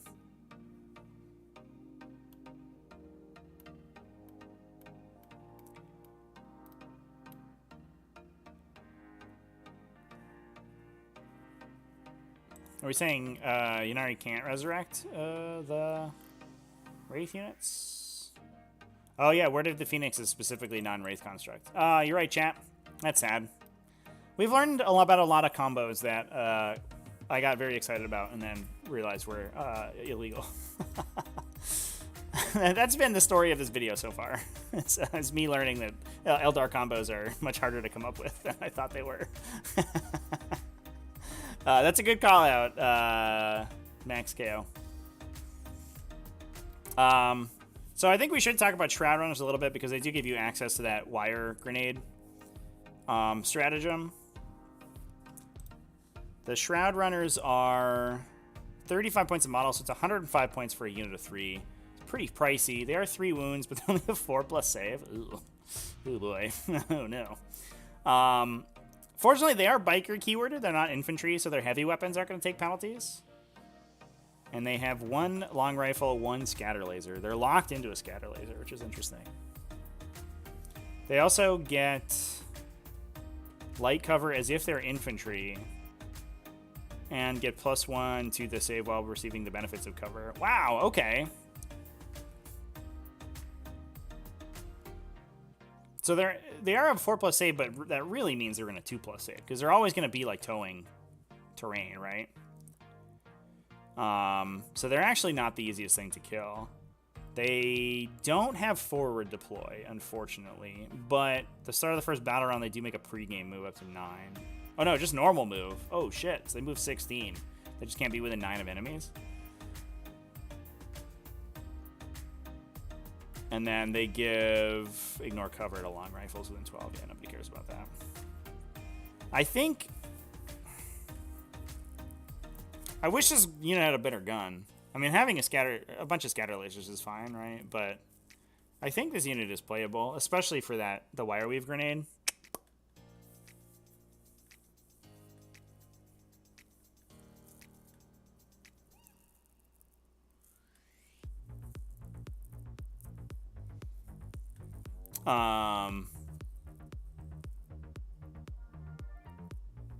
So, yeah, I don't know. They seem totally fine. They're a little bit tougher to kill than I expected, for sure. I kind of expected a built-in -1 to be hit, to be honest. It just seemed like a unit that would have that. But I think I'm just like... I'm hyper-focused on Skyweavers. Skyweavers are -1 to hit and are basically the same vehicle. So, I sort of assumed that they would be the same deal. But, I mean, this unit, for 105 points, it shoots out 21 shots. With the potential of some additional mortal wounds. It moves 16 inches, potentially 22 to get secondaries. It scores engage. They can't really do actions, but that's fine. And it gives you access to the Tanglefoot Strap. So I don't know if they're like hyper optimal, but I think they're perfectly playable. That seems like the story of a lot of this Codex Strap. It's like, I think most of these profiles are like fine. There's probably better stuff in the faction, but it's not like this unit's for 105 points shooting 21 attacks. It's like, it's not doing nothing. It's 21 attacks that hit on 2s. It's 2+ ballistic skill. Our base rangers 2+. Where are we at? Where are rangers at? Did I totally miss that? They're 2+, but they are heavy, right? So they would be -1 a lot of times.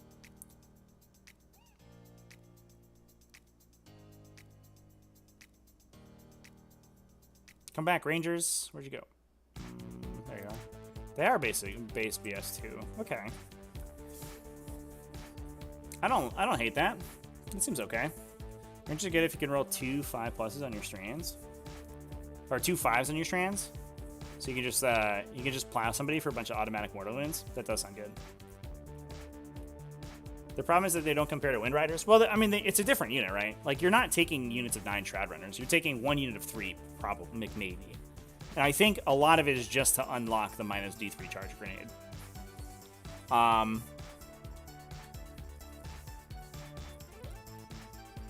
Like, this is a unit. They're obnoxious to kill. They're like T4, 2+ save. You're 3 wounds each, so it's 9 wounds on the unit. And if your opponent doesn't kill them, they like biff your charges for the turn. So they like protect the Windrunner unit, right?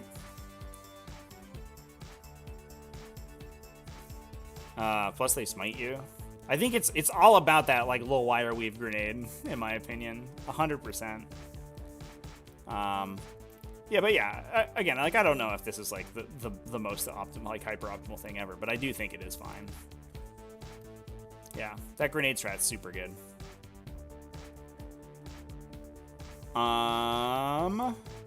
Shining Spears are here. We've talked about them. They look mostly unchanged from their previous version. We can move on. Swooping Hawks. Interestingly, instead of battle focusing, they can redeploy. That's just all the time, too. So they don't pick up and drop like they did in the previous version to do actions. So they're significantly worse at doing actions. And dropping will break any actions that they are doing, which is sad for Swooping Hawks. But they do just generically deep strike. I guess the question is, they are cheaper than Warp Spiders, so you might see them taken anyway.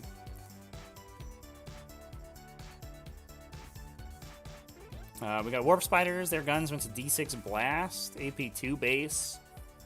And then the Exarch can take 2 Death Spinners. So if you take the Exarch power for +1 attack for each of your guns, he gets +2 and everyone else is +1.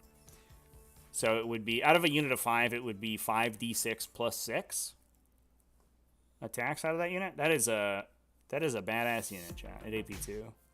Strength 6. This is a... I think this... There is a list somewhere in here where you just doom something and you just start bouncing Warp Spiders into it and just ramming it for 1 billion damage.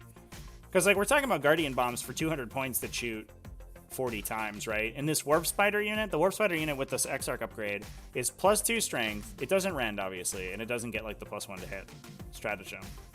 But it's shooting an average of 30, what is it? 3.5 times 5? So 18. I guess it's only 24 attacks on average. But it's 2 Death Spinners, right? So it's 6d6. So 18, 21, 27 attacks. And you can put more Warp Spiders in that unit. So it's like more efficient shooting than Guardians. Plus they have a 3+ armor save. And they look kind of cool. Yeah, 6d6 + 6. Yeah, so it's like, if it's a unit of 6 Warp Spiders, or like 7 Warp Spiders, it becomes like roughly equivalent to a Guardian Bomb. I guess maybe 8. But I don't know if you take like big units of them. I almost wonder if you just take like multiple units of 5 and they're just bouncing around and hammering people for 1 billion damage. Like just eating 5d6, like strength 6 AP2s is like, oh god. I take a Tyrannifex. I'm excited that my 160-point Tyrannifex shoots 4d6 strength 6 AP1s. He's D3 damage to be fair, which is much better. But like that's a profile I'm psyched about. Like I'm excited. This is the same gun that a Hierodule has.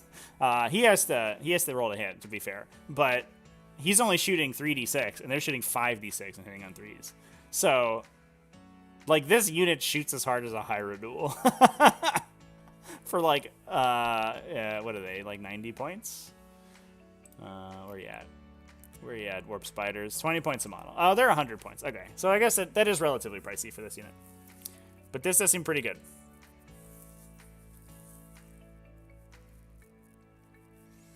They're also functionally unchargeable because they move 6 inches in response to a charge.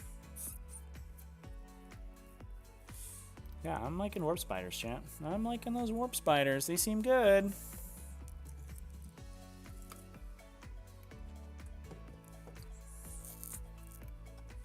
And then we'll move on to talking about some tanks. So we talked about the Fire Prism a little bit.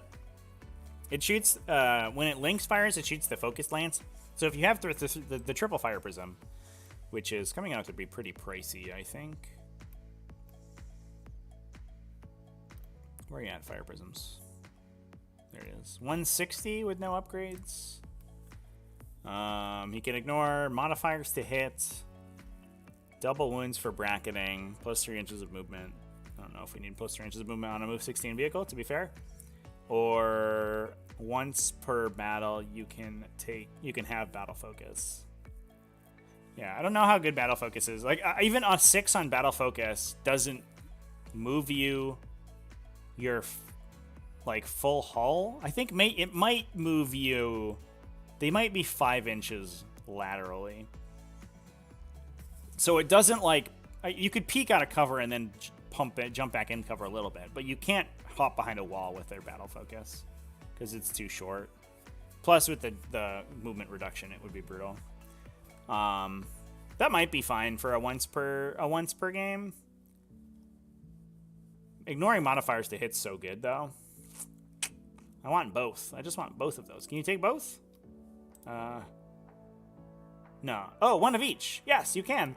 Amazing. So the one that you want to link off of, you take the ignore hit with, right? How many points is that? Plus 20? Plus 20. Okay. So if you take like the unit of 3 of them, it's 500 even. Oh, so good. 500 even. Because so one of them gets souped up, and that's the one you link off of early game. So you ignore penalties to hit. It gets a once per game boost to peek out of cover and then boost back behind. And then you can save the CP on fire invading that guy, and the entire formation can shoot from out of line of sight. As long as your opponent has gives you something to shoot at, so they probably don't shoot turn 1. I think maybe you take 2. I don't know if you take the full 3, but when you focus them, they each fire 2. So all 3 of them would fire 6. Strength 14, AP 5, 3d3 damage, ignoring invulnerable saves. So basically, you essentially don't get saves against it. So that's like a, you know, it's a Custodes killing weapon we got over here. You just gotta peel out their transhuman before you get there. Supposedly, Terrain Effects is going to Ballistics heal 3 and all the weapons gotta glow up. I mean, I would assume so. I would certainly hope so, because its weapons are garbage. Terrain Effects is a good comparison to Warp Spiders. Well, I mean, I guess so. Like, the difference is that the terrain, like, we're talking about the guns, right? The D6 shotgun. Rupture Cannon goes to heavy, 3 strength, 14 AP, 4, D6 plus 4. Does it still double tap, though? That's the real question.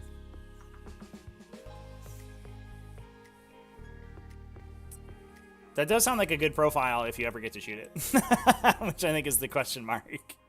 I don't know if Crusher Stampede's still legal then. And somebody did point out to me, I don't want to make this a Tyranid show, that's for later. But somebody did point out to me that the Adeptus Mechanicus Army of Renown did come out before the Codex. It was 1 month before, which I'd definitely forgotten about. It was, I think, a May Army of Renown release for a June Codex release, and remained legal. So there is precedent for Crusher Stampede remaining legal. So I think we can cross our fingers and hope Crusher Stampede sticks around, and when Terrain Effects are like the greatest thing ever. Craftworlds would either take 2 Night Spinners or 3 Shadow Weavers. Yeah, I mean, previously we saw Craftworlds taking Spearhead detachments. I think there's a universe where that returns, right? Sourcing hit rerolls is the question mark with these guys. Like, this might also be almost be a situation where you take like Custom Craftworld and you take Master Artisans and reroll a hit roll thing, so that your big tanks can do better. But also the Ulthway is fine, I think. Like we talked about, the tanks having a 6+ invulnerable save is kind of insane.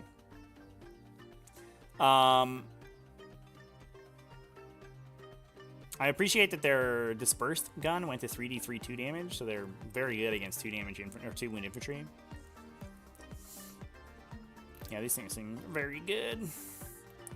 So it is the Falcon specifically that drops from the sky, right? Do we have a dedicated transport slot? Yeah, Wave Serpents do not do that. Wave Serpents do have their Serpent Shield, so they have a 5+ invulnerable save and Transhuman. No more -1 damage. Transhuman's a little bit less good on a tank, for sure. But the Falcon drops from the sky, so it eats heavy support slots, unfortunately. It can be set up on the battlefield in the reinforcements up at the first, second, or third movement phase, regardless of mission rules. So it can drop pod. And these guys carry 6 infantry, so you're carrying probably a unit of like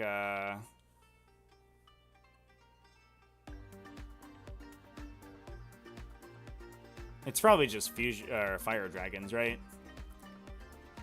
I don't know if anybody else would really be that excited about jumping out of a transport.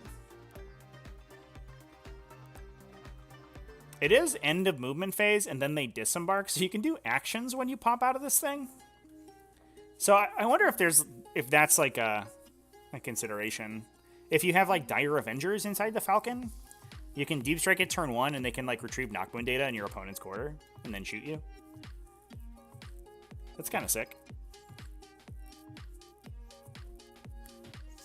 That's interesting. I think the Falcon being so limited on its transport capacity, though, means that that turn 1 deep strike is significantly less scary. And especially since it's expensive, right? This thing's going to be 170 points. 140 plus guns, yeah. So it's probably 160. Dropping in turn 1. It's a little bit easier to stomach than the drop pod that costs 65 points and drops 10 models. Banshees if they can charge. Yeah, the problem is you're banking on Strands of Fate charge rolls right? And you might just not get them. So you're paying like 200 points for this, or 250 points for this like combo to get 1 Banshee unit into your opponent's like frontline garbage chaff. That might not happen if your Strands of Fate don't go well. So that seems plausible, but I don't know if you would do it. Otherwise, you're just like because you have to. The disembark has to be outside 9 inches of enemy, so you're just banking on a raw dog 9-inch charge, which is a little bit awkward. Jonathan DeLeo, Tyrannifex Acid Spray goes to D6 plus 6, strength 6, AP 3, D6 plus 4, D6 plus 4 damage? That doesn't sound right. I would not, I would not believe that. Could you imagine? He's like, I auto hit 12 times for 10 damage apiece. Here we go. You know if you get the strands before you drop the Falcon. Yeah, but you don't know if you have the strands when you put the Falcon in your army list, right? Like, the reason you're taking the Falcon is so you can drop it turn 1, right? So if I don't get the strands turn 1, I'm out like 250 points on this combo that does, it's just like, just might as well have been a Wave Serpent and been better.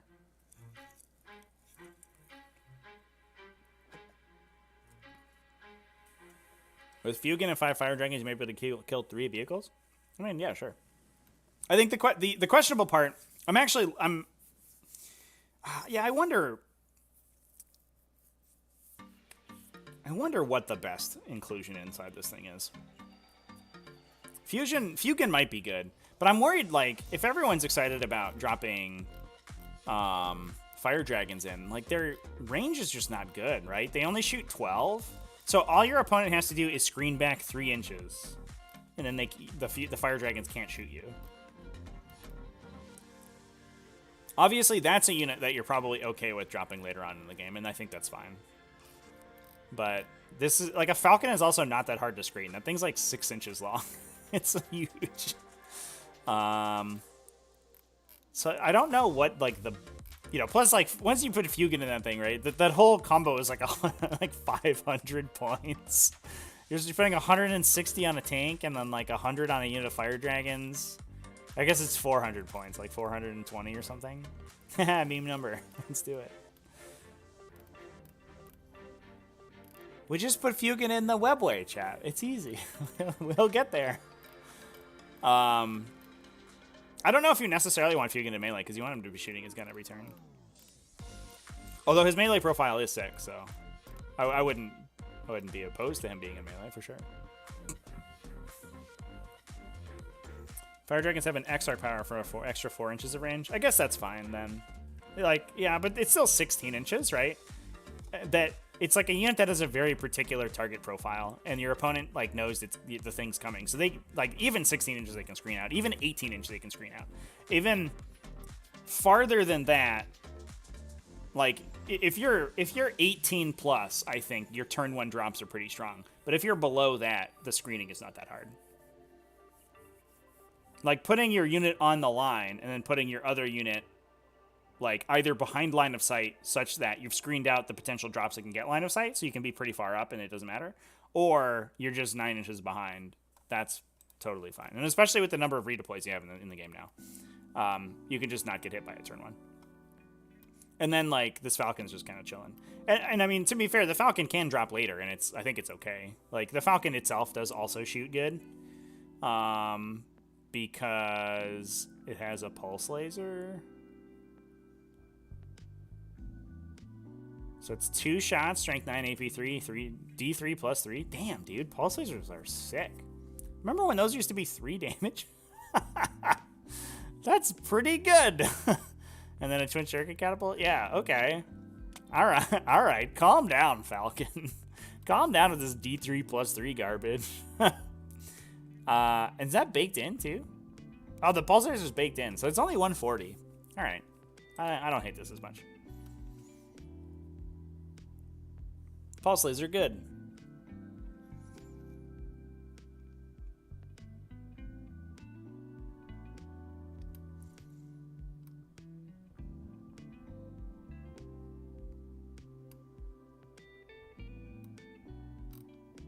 I bet there's gonna be a unit that's sick to drop out of this thing. I just don't know what it is. It's probably Fire Dragons, I guess. I guess it's definitely Fire Dragons. I guess you're putting Fire Dragons in that thing and you're dropping them. And that's just what you're doing. And you'll hold it turn 1 if you need to, and then you'll drop it turn 2. And you get the 2 pulse laser shots, and you get 5 or 6 fire dragon shots or whatever, and you'll be happy with it. That's probably just fine. And then the Night Spinner, the great scary indirect fire nobody wants to see. So it's just it no longer rends, but it's AP2 base, and it's 150, it's 140. What is this thing at 140, dude? Oh my god. All right. All right, chat. You got me. 140 for a Night Spinner? Are you kidding me? So we were talking about Dark Reapers, right? And you can take the Dark Reaper Exarch with the upgraded power for like 175 or 185.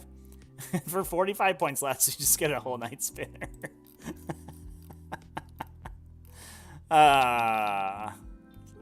Did they not sell enough Night Spinners in 8th edition? These things saw so much play. Fuck. Oh, no. You probably don't take a Bright Lance on the Falcon, right? You take the Pulse Laser. Oh, it has a second weapon. Does it? Did I miss that? Oh, it has a Scatter Laser built in, so you just replace that with like a Bright Lance or something. Okay, I gotcha. Yeah. So it could be 3 D3 plus 3 damage shots out of the Falcon itself. Yeah, that's a lot of DACA. Where were we at? We were talking about Night Spinners. Is there a universe where you don't take like 2 Night Spinners in every list? I guess it's the universe where you take a bunch of support weapon platforms, right? So the Shadow Weaver is 1 damage, only strength 6, but it's still AP 2. I'm feeling D cannons though, chat, on support weapon platforms, just because of how GT 2022 works. So GT 2022, right, has the vast majority of missions are 5 objectives with 1 in the center, which means the fight is over who controls the center objective. Which means the downside of D cannons, which was always that they could never reach from their own line of sight blocking terrain into the opponent's line of sight blocking terrain, no longer matters because your opponent has to be moving to the center of the table, which means you're always in range of D cannons. I bet D cannons are the sleeper here. How much is a D cannon support weapon platform? Plus you have that like cool thing to reroll all your hit rolls if you have rangers. Another unit for the I guess it doesn't work on the Shroud Runners, right? Because they don't have the particular upgrade you need. A D cannon is 65 points a model. That's like Hive Guard points, chat. It's like Hive Guard, but they're D3 plus 3 damage. Or D6 plus 2, excuse me. Even better. And do mortal wounds in addition. Oh my god. Somebody did point out that the support weapon platform profile might be typoed. It was pointed out to me the other day on a stream that they are leadership 10 for some reason and 7 attacks. Whereas most of the Guardians are leadership 7, like even the Aspect Warrior is leadership 8. And 7 attacks is like comes out of nowhere. They do have like 3 dudes on the vehicle, or the 2 guys on the support weapon itself, I think. But the regular Guardian Defenders don't have that many base attacks, right? Let's find a Guardian Defender to look at. I missed if they got bumped to 2 base. No, they're just 1 base. So the 7 attacks is probably another instance of a typo in this codex. What a shocker. You do 6 Shadow Weavers if you're Ulthway. Just for the +1 to hit? I'm on this D-Cannon train, chat. I think D-Cannons are awesome. I think D-Cannons are awesome in 2022, specifically.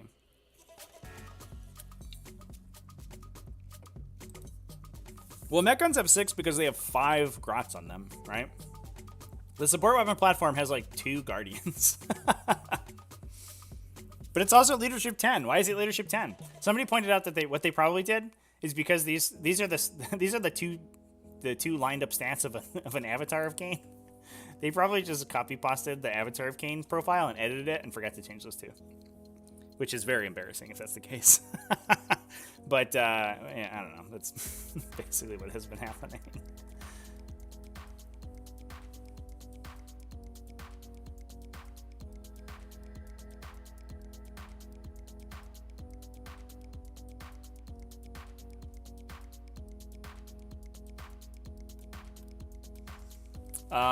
Althway is reroll 1 wound roll. Yes, that's correct.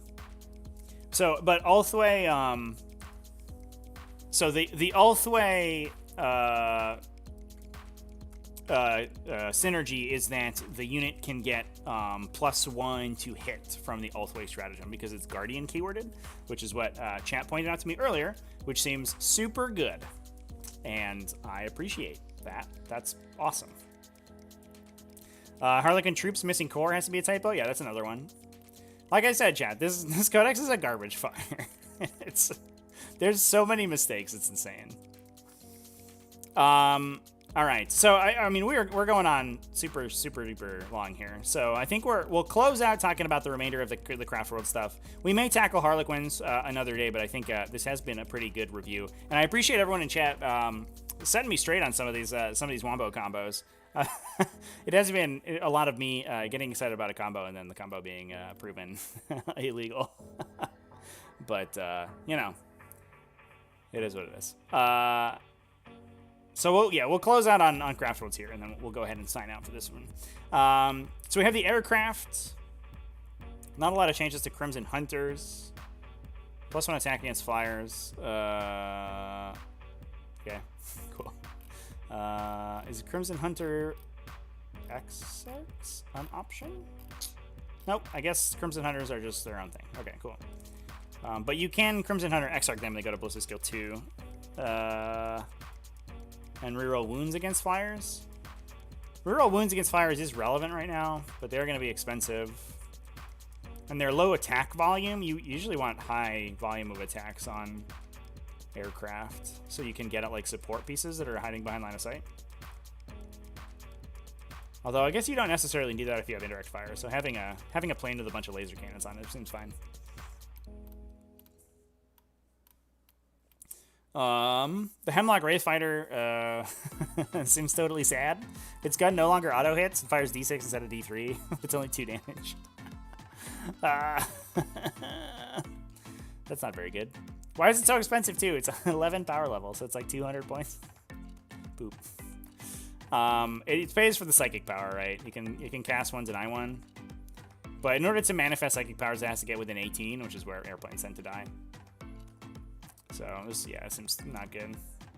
Without the auto hitting gun, I'm not sure I like it so much. And we're on to Wraith Knights. So Wraith Knights are T8, 22 wounds with a 5+ invuln and -1 damage. Seems good. How many points is this bad boy? Big 420? 400 plus guns. The -1 damage is really curious. I don't think we've seen a Titanic unit with -1 damage baked in, right? Like Crusher Stampede runs Titans, but it's not a baked in ability.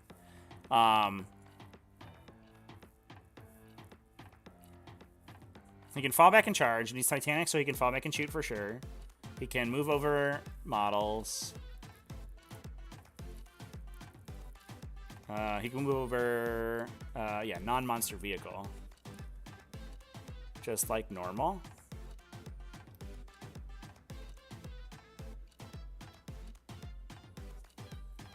And he's taking D3, strength 16, D3 plus 6 damage blast from the heavy Wraith Cannon. Or he has a Titanic Ghost Glaive.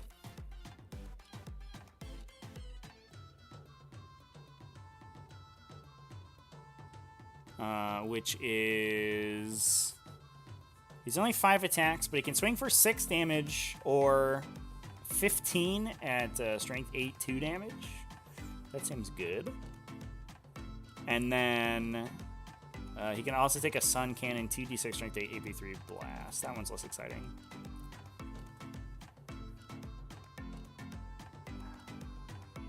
I guess it's weird that he doesn't get... He doesn't You can't take a gun and the melee weapon, right? Oh no, you can take the shield. So he's a 5+ invulnerable save. The shield gives him a 4+. So you can cut the shield to take the glaive and the gun. Okay, which is probably what you do. You just fall back on the 5+ and hope you're good enough, because you have the fate dice and stuff, strands of fate dice.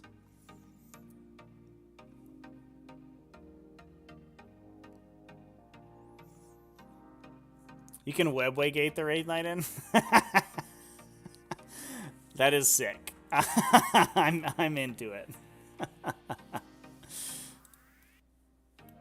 Seabiscuit, glad to hear that you're having a good time with the pure Aeldari. I know there's a lot of talk about Harlequins. We haven't talked about Harlequins yet today, and they're kind of like the boogeyman out of the book. I mean, with Azuriani as the kind of the backup, right? Like the indirect fire is good, the aspect warriors are good, but pure Azuriani seems like people have been less excited about. But it's good to hear that you're having a good. Having a good time with it. Don't auxiliaries lose Craftworld traits? Yeah, they do. You don't get subfaction abilities, unfortunately.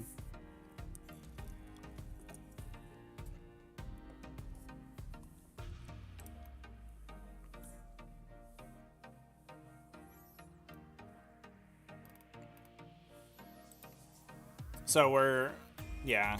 Unless you take 3 of them, which I don't know, could be a list. These guys don't seem too bad, to be honest.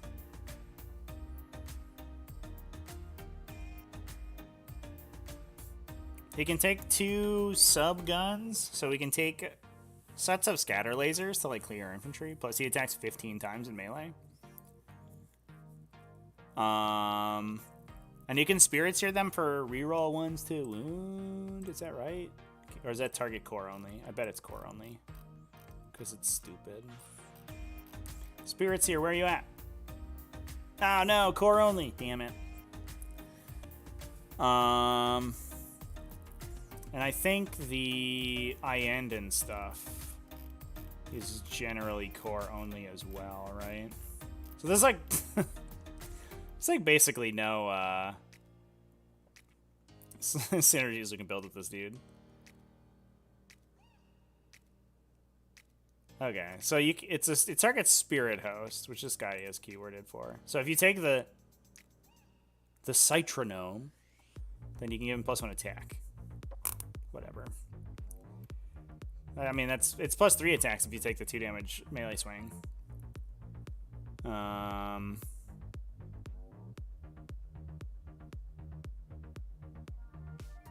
What's interesting is you can target him with the raid slide ability, but it doesn't do anything.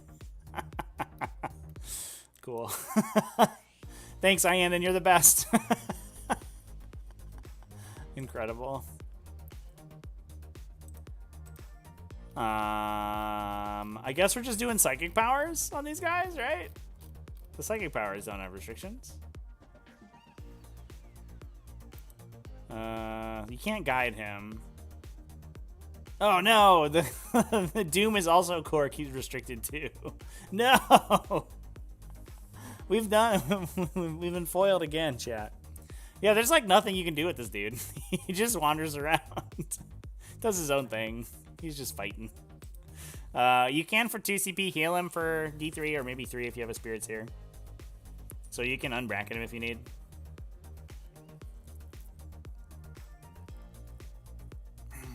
I don't know. For like 450 points, he's like knight points, and he's easier to kill than a knight because he doesn't have like, you know, he doesn't have as many weapons as a knight, right? But he's -1 damage, and he doesn't have rotate unless he takes the scatter shield, in which case he has even less weapons. So he's like equivalent to a knight, but I think the problem is right now that knights are not very good, which is unfortunate. I would like this guy better if he had fly, I think. If he could hop over walls, I think I would be sick. The way it reads, you can swap the shield out for the gun by itself and still keep the sword. Yes. Yeah, so you get the glaive in one hand and you get the gun in the other hand, right? Because he starts with a Ghostglaive Scatter Shield, and you can replace either of them with a Wraith Cannon. What he can't do is replace the Scatter Shield with a Sun Cannon. But I think that's okay, because I don't know if we really want to take that thing. I guess it's fine. It's like 2d6, 3 damage shots is pretty good, but it's only strength 8. There's also one model on an objective. Yeah, that's also true. Yeah, he doesn't have the actual night roll. Well, I mean, which is fine, right? Because like, unless you're playing like triple Wraith Knight or something, which I do not recommend. I think that army would be bad. Then, like, you're trying to fight in the front line with your Guardians and your Aspect Warriors and stuff. You're not trying to like boss objectives with the Wraith Knight. He's just here to fight. He's just here to like kill the enemy models in the objective. We can give him +2 charge. Nope. Core character. God damn it. Core keyword is such a mistake. It's so stupid. I hate it. I don't like it. I don't like core restrictions. Yeah, I don't know. Wraith Knight seems playable. I guess like just like a lot of the stuff is like Wraith Knight seems okay. But I don't know if I would go out of my way to play him. And then Wave Serpents are here. I think Wave Serpents are going to be relatively popular. It seems to me, at least from what I haven't actually played with or against Aeldari currently. But from what I have been told down the grapevine is that a lot of the game plan is going to be delivering units in Wave Serpents and Falcons and potentially Webway portals.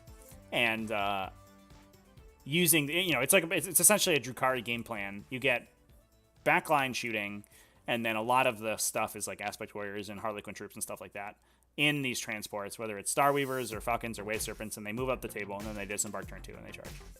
And it's basically the Drukhari game plan where you're trading like 100-point units for 200-point enemies, and hoping that the points you spent on your transports doesn't make your army too inefficient. Wave Serpent's also +1 wound over the other stuff, which is interesting. Are Falcons 13 wounds also? They're only 12, right? I guess is that because of the shield? Yeah, they're only 12. That's weird. I guess that's supposed to be because of the shield, I imagine. Very strange.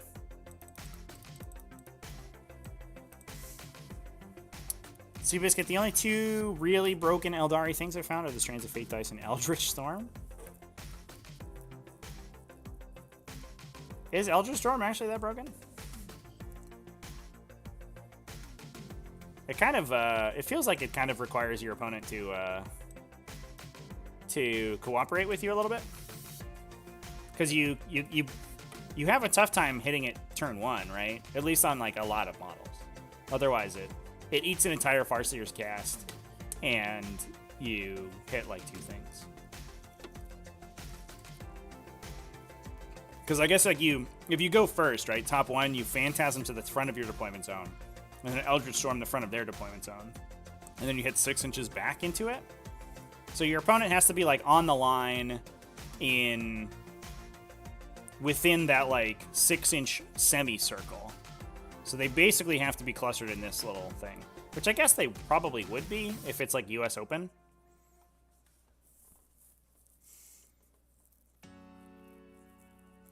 "60 minutes of final Art of War RCT was against the Tower Castle with Eldrad and 1 Farseer.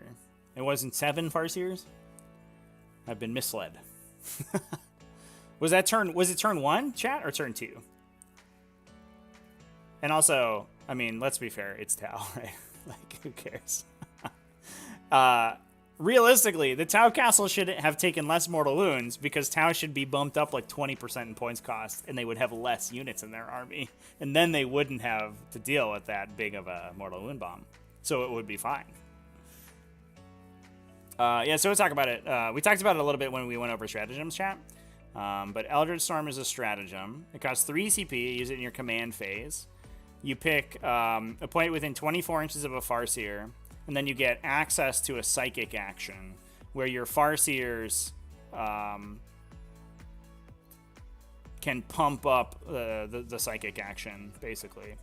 So, or it can pump up the mortal wounds it does. So it's like an orbital bombardment. You pick the point within 24 of the Farseer in your command phase. Then, if your Farseer does a psychic action, And then subsequent Farseers do a psychic action, which is on a 5. You deal D3 mortal wounds to everything within 6 inches of the point on a 2+.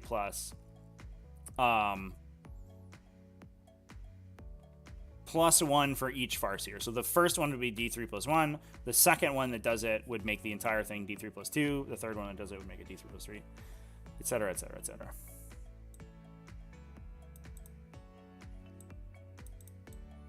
That was on turn 1? Well, it seems like that person didn't know what the Eldritch Storm did, and they deployed into it. And then also the Eldar almost got tabled. Yeah, I don't know. This just doesn't seem that bad. I don't know. They have a shooty Eldar list. At turn 1 against decent opponents, they ball up out of line of sight. That makes Eldritch Storm broken. Yeah, I mean, I can see it being good, right? Like, the army I play balls up turn 1. But it feels like you can also deploy, like, you can deploy the castle, like, an inch or 2 back, and then the Eldritch Storm hits, like, 3 less things. And, you know, your turn 1 sucks a little bit more, but it is what it is. I can definitely understand that there are situations in which it would be good. And as orbital bombardments go, this is certainly the best one in the game. Don't get me wrong. The fact that it hits immediately instead of waiting a turn is delicious. And it hits on 2+ for D3 +1. Versus everyone else is just like hits the next turn on a 4+ for D3, and you're like, cool. So even when it hits, it doesn't do anything. The downside is that it just eats your psychic cast for the turn. But on turn 1, you're probably out of range of your cast anyway, so it's like probably fine.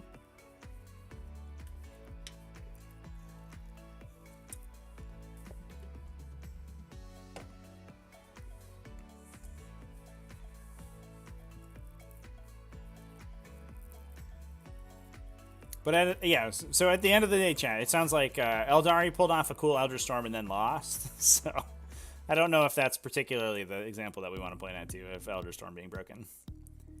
And also, it should be mentioned too, right? 16 mortal wounds sounds like a lot, right? You're like, holy crap, that one shot's a tank. Except it's 16 mortal wounds distributed across your opponent's entire army, which is the lowest value mortal wounds you can have. So like, it's 16 mortal wounds, but it's probably across 6 Tau units, and every single one of them killed a single shield drone, right? So, like, you know, who cares? It's a lot different if you're hitting, like, you know, super important stuff and you're killing characters or whatever, but that's unlikely.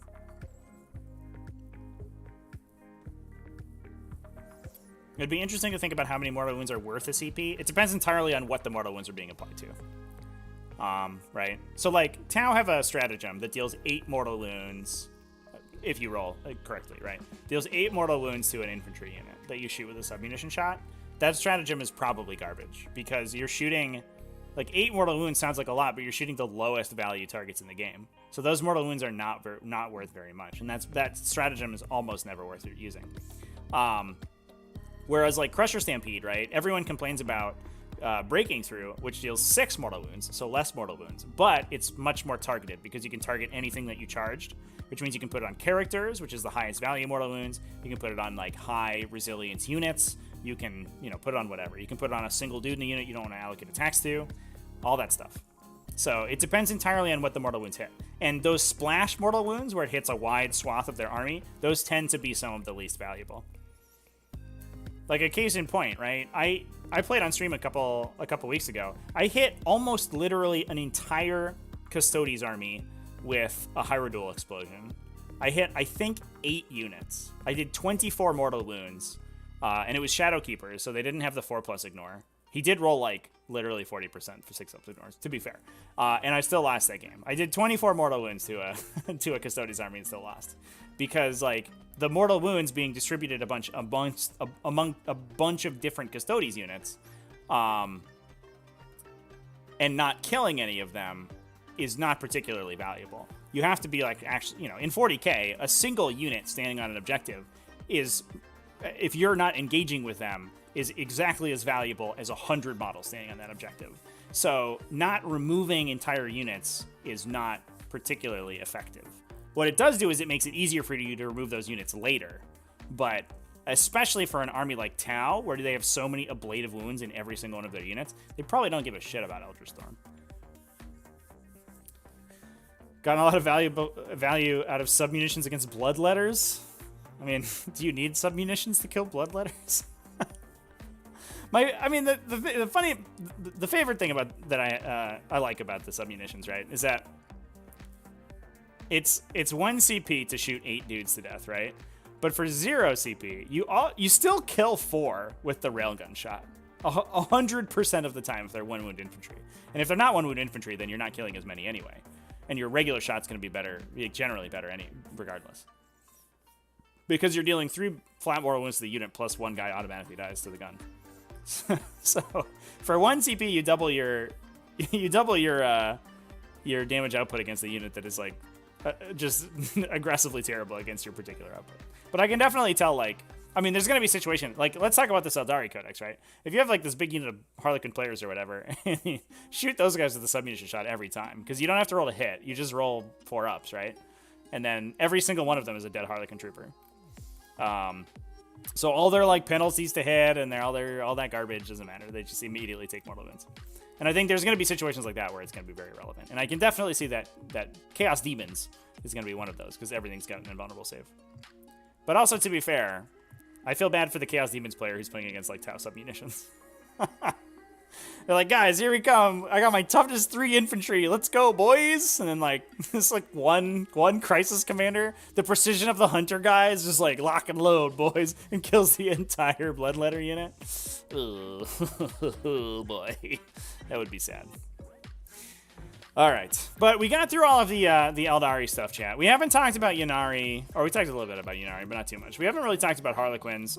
We are going super duper long though, so I am going to go ahead and cut this short. So we've talked about Craftworlds. We'll save Harlequins for a later date. I don't know if we'll go over them if we have the chance, but I do have a tournament this weekend. There might be some happenings coming on over the weekend that I want to talk about. I'm definitely going to have some more coverage of the Tyrannid spoilers that are coming out that I'll be talking about. I want to do a video on the Parasite of Mortrex tonight, so hopefully that'll be up probably tomorrow morning. And I have regularly scheduled streaming happening all week, so I believe we are scheduled for 3 p.m. U.S. Eastern Time, so 1 hour before this thing started, but tomorrow.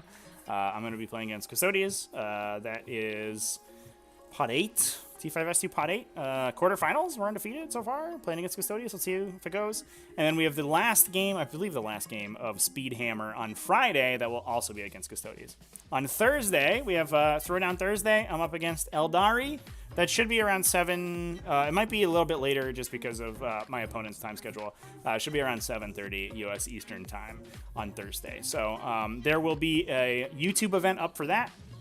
Just like last week, I'll throw that down on the community page, so stay tuned to the community tab there.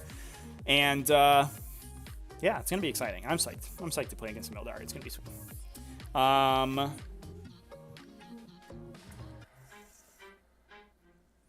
Seabiscuit, the most cost-effective unit in the faction is Ulthway Wraithlords. 125 points for 2 Scatolers and 2 Shuriken Catapults and a melee weapon. Is it? Is it? Is it? I don't know. It is cheap for the melee profile for sure, but also like nobody plays box dreads and it's just a box dread. So I guess it's a move 8 box dread. Here we go. Do New Eldar have a Harpy equivalent? Yes, it's Shroud Runners. Calling it here. All right, chat. We will call it there. Thanks everyone for watching. Remember to keep it classy, folks, and have happy wargaming. Stay tuned for all the streams and stuff. It's gonna be great. Have a good one. Have a happy